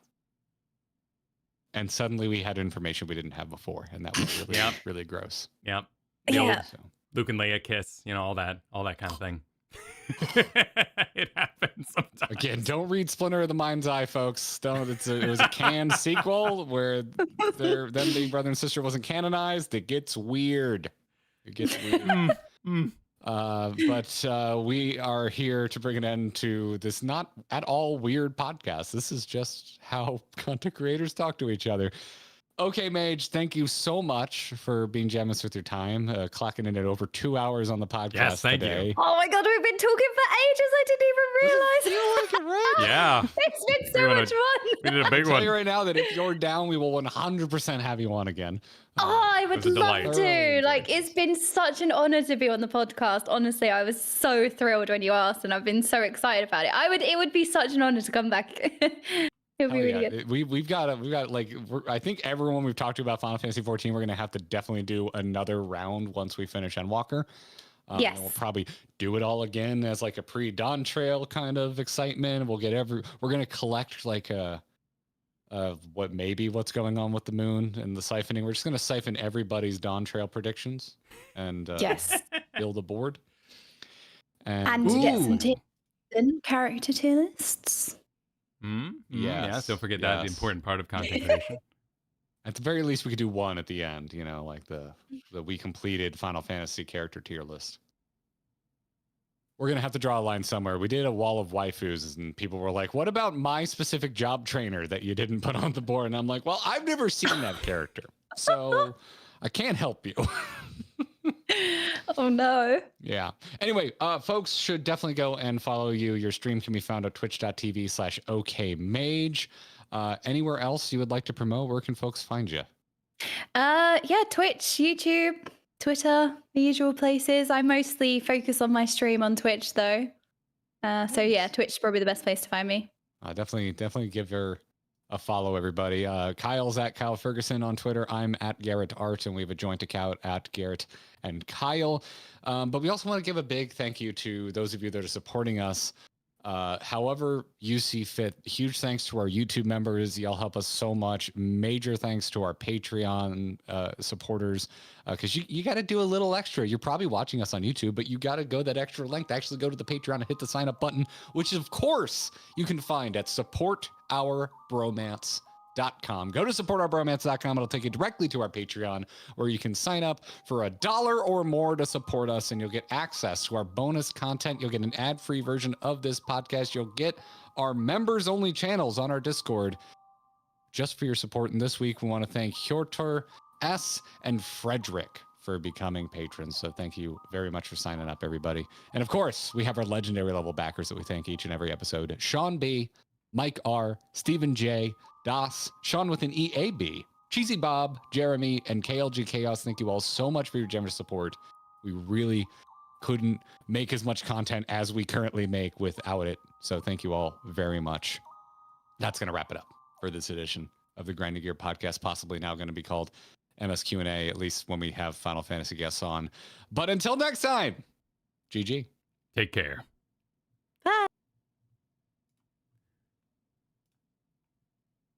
That's the end of the official show. Stream's still going. Hey, everybody. How you doing? Thank you for your time. Oh, my goodness. Yeah, we went long there. Appreciate you hanging out with us. I realized we were talking for that long.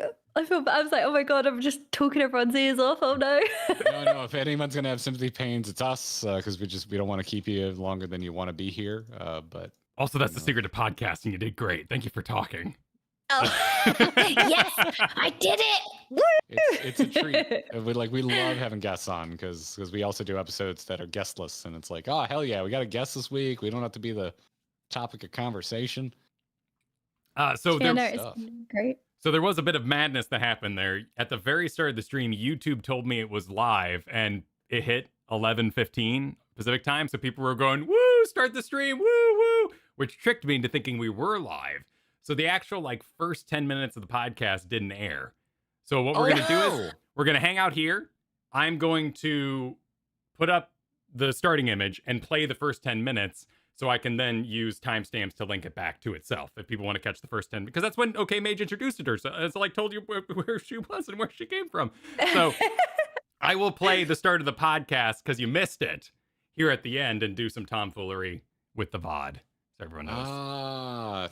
So that's a shame. Podcast YouTube's is fine. Weird. Yeah, catch it after the fact. There was some weird YouTube tell me we were live, and then people about 15 minutes were like, where the hell are they? And y'all are saying the right thing. Y'all are like, woo, go. Yeah, this is going to be great. Woo, Okaymage, we love you.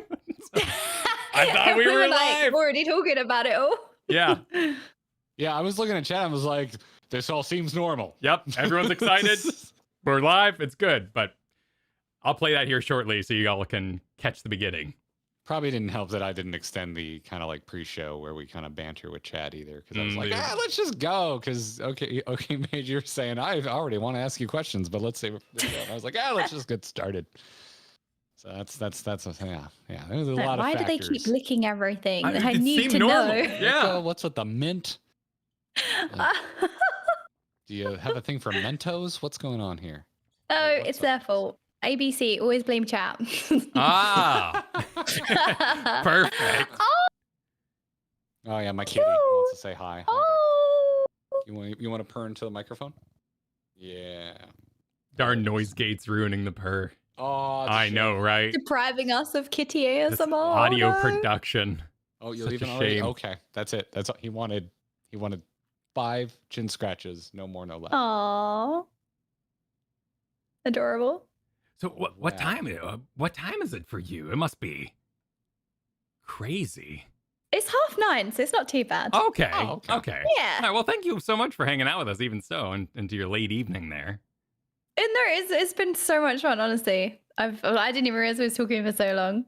It's been really nice to like get to know you guys properly, because like I said, everybody talks about you guys all the time, and then it kind of feels like meeting like these myths and legends that everyone fawns over, and like your content is always spoken about and everybody loves your stuff. And I'm like, and we were always kind of alongside each other as well, like quite close in the MSQ. You guys were ahead of me for like most of the time, which is why I didn't really engage with any content, because I was like, oh, I'm behind, like it's spoilers and stuff.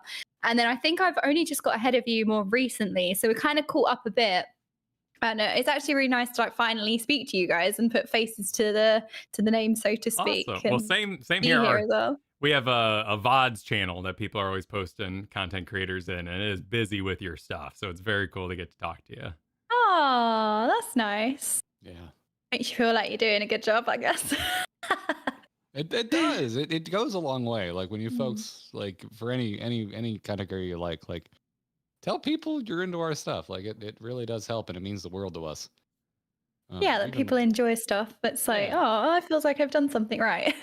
Yeah, we've been looking at our YouTube metrics. Stuff has been a little down. Our streams have been good. Our videos have been kind of taking a dive, and it seems like there's not as much recommendation. It seems like a lot of folks that we were getting recommended by are maybe not making as much 14 content. So it's like, I think that's the thing. It still helps, folks. Like, tell your friends. Recommend the content that you like to your buddies, because it does help us out a lot.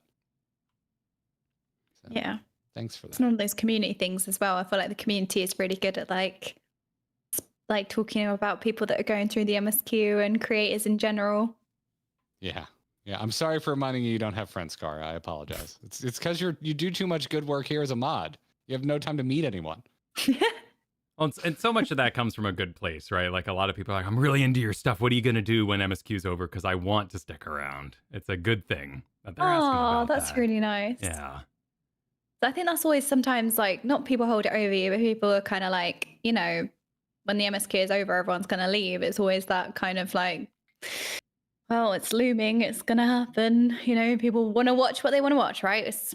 That's fine. People enjoy watching it, and what can you do? But I think that's nice when people are like, hey, like I'm going to stick around after because I like you guys. Like, I feel like it's like variety streamer again thing of like building an audience that will watch you kind of no matter what, or it's really hard to build, but it's really nice. Yeah, no, it comes from a good place, which is very cool. Well, we have some thank yous to dish out here. Okaymage, you're welcome to hang out with us while we read a bit of our supers, but if you got to go and it's evening for you, please don't let us keep you after such a massive podcast. I should probably eat. Sounds good. I will be lurking in the chat and spam nonsense. Please have a snack.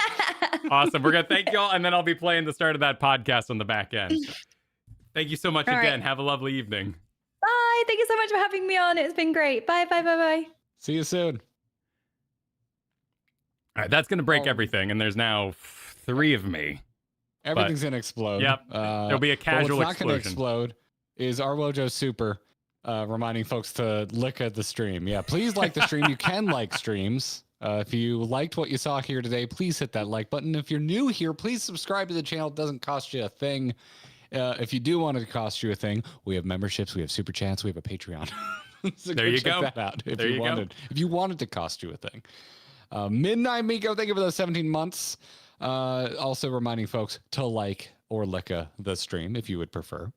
You know, it's your choose your own adventure. It's your choose your own adventure. Star, thank you for also repping the Alliance during our WoW conversation.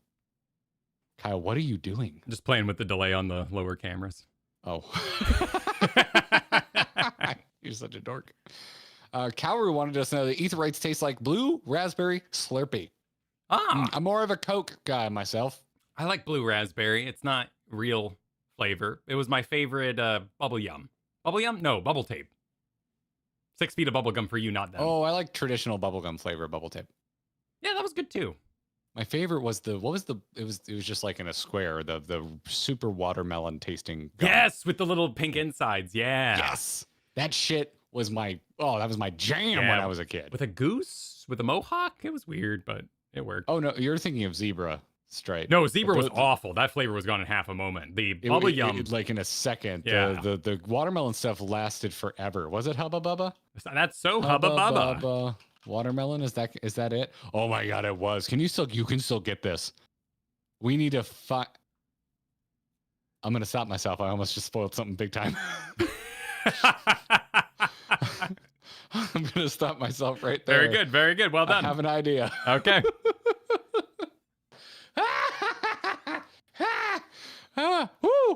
Okay. Metallic, thank you for those 5 gifted memberships earlier. Much appreciated. Much appreciated. Iprix super chat and another fun mini game in 14. Someone jumps off a cliff and then everyone else tries to land the closest they can to them. I think it's called Warrior of Light Horseshoes. Oh shit, we need to do this. That sounds fun. Yeah. That sounds fun. I'm into that. I am into that. And then Daykoth agreed with Okaymage. They are all S tier. All S tier. Every single one of them. All right, for you, Garrett, I'll be writing a description. I'll be in the Discord, but I won't be able to talk because I'm going to air the beginning of the show here. Okay. All right. Wonderful. Can you mute my audio? Absolutely. Yeah, we won't be heard at just all. Hang up. But enjoy. Yeah, you get out of here. Get out of here. Might as well hang up. Cool.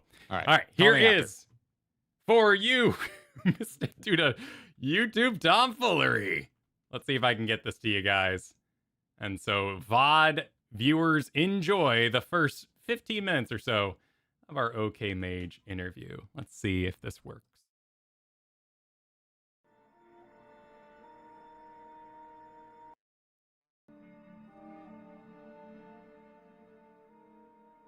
It is time to begin the podcast. Hello, everybody. Welcome Thursday. Hi, everybody. Welcome to Thursday. I don't know why I'm waving. It's still on your. You're feeling it. You're feeling it. I thought you animated it, sir. It is animated. Oh, it's not moving on my screen. Well, the bar got full. It's still going, but the bar, it doesn't like Domino's Pizza and like book it once it gets full, It's just. You see how that white appeared in the corner there? This is a professional operation. You just loop it. You just need to loop it, sir. Well, if it looped, it would restart the. Look at the white that's appearing in the top right left corner. Look at that white growing. Look at that increasingly white zone. Look at it go. Yeah. Hey, all right. Yeah. Damn right. Welcome, everybody. Now that that's sorted out, hello. How y'all doing? Hello. Yeah. We're gonna have a great podcast today. Yes. Gonna be fun. Gonna be a good time. Yeah, I've been really excited. So is everyone else is like stoked that you're here. So it's gonna be a good time. I don't have top of the show banner, Kyle. We could just get straight to it. I'm fine with that. I mean, I haven't played Lords of the Fallen yet, according to Twitter. That's the hot business right now. Is this Lords of the Fallen the sequel to Lords of the Fallen? Or a remake or a republish or something? I don't know. Yeah, that's why it's not a news week. It's a guest exactly week. the same as the other game. It's a guest week. I don't know. It's another Souls-like, right? Which means I won't play it. Yes, but we'll get a Dirty 30s by Kristen, so we'll get that. We'll get Delightful. that cooking. All right, perfect. Let's make a podcast, shall we? Does that sound good? Do Everyone it. good? All right, cool. Hell yeah. Let's go. All right. Grinding Gear podcast. Thinking about changing the name of this. We'll talk about that at the jump.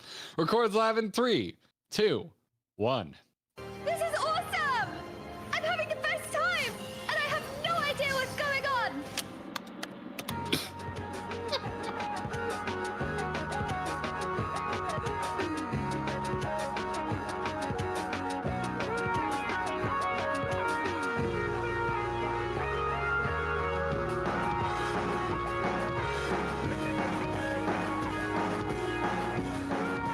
Greetings and welcome back. It's time to grind through the end of the week. It's the Grinding Gear podcast. I'm Garrett, joined as always by Kyle. Hello. But you're not here for us. You're here for our guest today. You may know our guest from World of Warcraft's MDI, the Race to World First, or if you're listening to this, probably her journey through Final Fantasy XIV. You should follow her stream at twitch.tv/Okaymage. Jordan, thanks for joining us. Oh, I've been so excited about this. I hear about you guys all the time. Oh my. Oh, I hope all good. Some good, yes. Some good. Some can be good. found. Oh yeah. If it was predominantly terrible, that you wouldn't have agreed to come on the show. That is So, true. Unless Exactly. this will be our most scandalous episode so far, the big throwdown. Oh, it's great to get to talk to you. You have been heavily recommended. We are massively aware of your memes, but we have no idea what they mean because they're slightly ahead of us. So we're gonna get into all of that today, and I think we're gonna like lower the spoiler wall at the end of Shadowbringers. So anybody who's listening and might be tuning along, if you're not fully caught up on us, if you're not fully caught up on Okaymage here, don't worry. That's as far as we're gonna go today. Maybe like some rumblings or something. We might rumble, but nothing in particular. We'll pass that wall. Fun Daniel might get mentioned. Fun Daniel, yes. That's about Good times. it, probably. Only good times. Accidentally called him Fandango. Oh, yeah, that seems likely. Yeah. Pay a little extra for my movie tickets. Well, yeah. in the past, it's a thing. I got to go to Matrix 3 or whatever, gotta sign up in advance. Matrix. Yeah. I was still young enough. I had to ask a random adult to say they were my guardian to buy me a ticket to see Matrix 3. Okay. So Yeah. a time and place there. It's Okay, very Mage, much where were time you and when place. Matrix 3 came out? It's a very much a time and place. But yeah, anyway, we're gonna be hanging out with you, okay, Mage, for the episode. We're gonna be talking to you, getting to know you, talking Final Fantasy XIV, and to the podcast listeners, pardon our dust, because I think I'm gonna start renaming these interviews. I'm gonna burn a new podcast feed soon, because I'm just gonna start calling this the MS Q&A, because that's what these keep end up being. Ooh. Nice.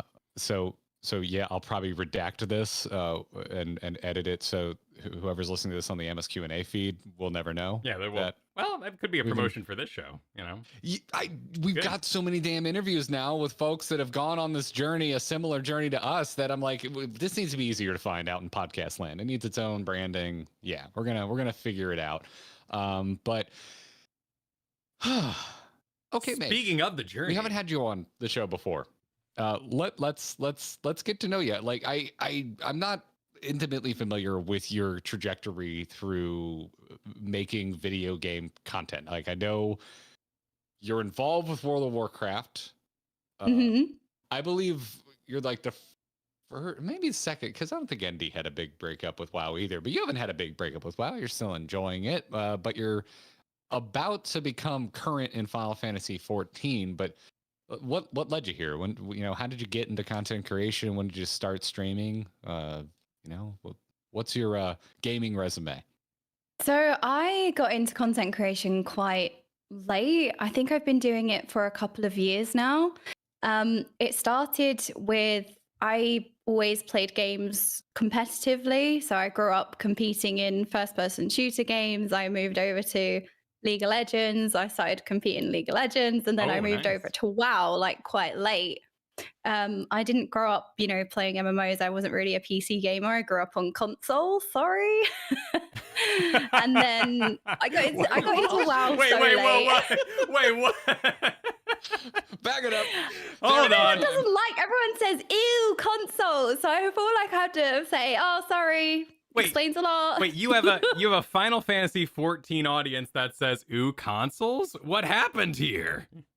I feel like they would just say ew no matter what, so that could also be the case. It could just be, no, we don't like it. Okay, please continue. Please continue. All right, we got to the bottom of that. Okay, sounds good. Mr. So wait, hold on. So first-person shooters console. Like, yeah, I was competing in like Halo, Call of Duty, and then I moved over to, I got a laptop, so I was, a professional gamer. Started playing League of Legends, and then I started playing WoW. I spent the longest time just saying I'm not going to play World of Warcraft because I knew that I would be addicted and I would lose my life to it. So, later on in my life, here I am, addicted, and lost my life to it. Choices are made. It was inevitable. Yeah. Never gonna play it, gonna lose my life to it. How about playing 2 MMOs simultaneously? Add one more, why not? Yeah, why not? more, yeah. I heard While Guild we're Wars here. is good. Maybe you could get in there as well. So some folks are playing that Palea game. Let's just add on more lifestyle games. Let's just tack it all on. Yeah, exactly. So I was always called an MMO Zoomer because I started playing WoW in Legion. So everyone's like, oh, it's an MMO Zoomer. You don't understand back in the good old days. And it's like, it's not an age thing. I just didn't play MMOs until just later on in my life. I just came to them so late. I mean, I would argue you started playing at the best expansion and I'm an Arthas fanboy. But Legion was incredible. Yeah, because you guys were talking a little bit about Wrath Classic and how wonderful everyone always talks about Wrath of Lich King and how that kind of seems like the highlight of their WoW time or even Classic. And I always feel like I missed out. Yeah, I'm like, but Legion was good. I think in terms of the WoW, let's just call them the WoW old timers. I think they fall into one of 3 buckets, which is the vanilla purists, the BC purists, and the Wrath purists. I liked all 3 to varying degrees. I didn't hit max level. I played during vanilla. I didn't hit max level during vanilla. I got very close, but I was an idiot back then. I didn't know how to play. I leveled extremely slowly. I didn't know I could spec my pet as a hunter until I was almost 50. So I had a pet with basic abilities. I feel like we all have those stories though. yeah, but for me, it was Wrath. By then that's when I was raiding 4 nights a week, and I knew what I was doing. I had moved out the hunter and I became a main tank, and I was very that I lived for raid night. That was the period of my life where I had the least amount of responsibilities and the most investment in World of Warcraft.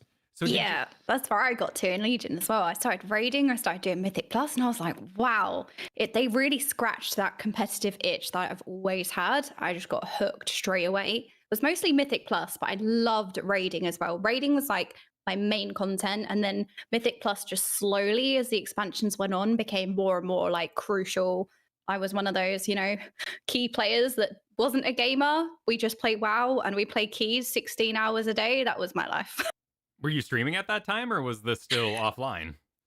So I had so much time, and had so much time and investment into it. I started playing, and I started getting higher and higher in rankings, and I then started timing these keys that were rank 1 in the world and stuff like that. And then I got really good at Frost Mage, and when you're only competing with 3 people that play Frost Mage, top 3. So yeah, it's really good.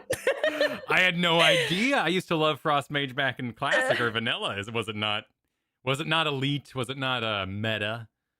No, I feel like the whole meta community perception gatekeeping has just got worse and worse, and I played all 3 specs of mage. I played fire actually to a really high level in BFA. That's mostly where I was got my higher rankings and stuff like that. And then I feel like meta, there were so many people who loved Frost Mage but just didn't feel like they could play it because they couldn't get into groups, because oh no, if it's not meta it can't do content. It's either the best or the worst, these absolutes that we all apparently deal in. So I just thought, okay, well, maybe I'll be a little bit of representation that an off-meta spec needs, show people actually it does a lot of damage. It's not meta because of damage. There's other reasons that make things meta. And I started to look at what content was available, say for Frost Mage, and there wasn't really anything out there, you know, in terms of guides. The guides that I watched were kind of not incorrect completely, but there was a lot of misinformation that was spread. And I used to sit there and answer questions in the class Discord all day because I was a loser that loved helping people. So I used to sit there answering questions, and I looked at the resources available, and it's just there was so much that wasn't right. And I thought, what if I just make a video? I thought, I don't have a channel, I don't have anything, but if it helps one person, I feel like I would have achieved something. So I taught myself how to edit from scratch, and then I put out my very first video, and then it just kind of went viral on Reddit, and then I felt like everybody had watched it because I had people messaging me going, hey, I don't play mage, but I've watched your Frost Mage guide. And I was like, oh, okay. And it just kind of blew my channel that had nothing, no subscriptions, no nothing. It kind of just blew my channel up. And then I started streaming. I started streaming the high keys that I was playing, and people kind of flocked to the stream because they wanted to learn. They also wanted to see the higher keys be done. And that's kind of where my channel started. And then from there, I then competed in the MDI. And then there was a community event, which I was asked, hey, I think you'd be a good caster. Have you ever thought about it? And I thought, I don't really know what that means, but sure. I love dungeons. It feels like another way that I can enjoy dungeons because I love them so much. I thought, why not? I even Googled casting courses because I just had no idea what I was doing. I thought maybe I could do a course. Why not? And then there was nothing. But I ended up being a guest on this community event as a caster, and I loved it. And I think people warmed to me a bit. And then the next thing I know, Echo did a tweet saying, hey, we're looking for some casters. Send in your show reels. And I wasn't going to do it at first. I kind of talked myself out of it because I thought there are so many amazing people in the space. You know, there are already these amazing casters, and Echo is one of the rank 1 teams. Like, they're big. Like, the space is occupied. I thought, what, little old me, total nobody, like, what chance do you have? You'd actually talk yourself out of things, don't you? And then I ended up just applying, and then they said, we loved your audition, we want to have you. And then I started casting the race to World First for Echo, and like, how surreal is that? Kyle, I believe you're muted. Sometimes there's tomfoolery in the background. You know, we delete old videos to make a channel nice and pretty as it first gets going. But this was literally like your first video. Yep, and that was it. I was muted because I was talking to you all in the chat. So now we're all caught up. I'll add a little timestamp to the end of this VOD. You'll have a lovely, lovely afternoon. And we'll see you hopefully tonight for our redo, our memory lane refresher, and live wallening of the Warring Triad. So we're going to do the Warring Triad. We'll be inviting you guys. We'll change party each run. It'll be normal. We're going to go through the Warring Triad. At the end of each boss, we'll put them on the wall live and get that all updated. So we will see you all in about 3 short hours for that event. And then next week will be the big MSQ marathon. So hope to see you around soon. Thank you again so much to Okaymage for hanging out with us today. It was awesome getting to talk to her. It was lovely getting to experience her joy. And I hope you all check her out if you haven't already. All right. See you soon. Bye now.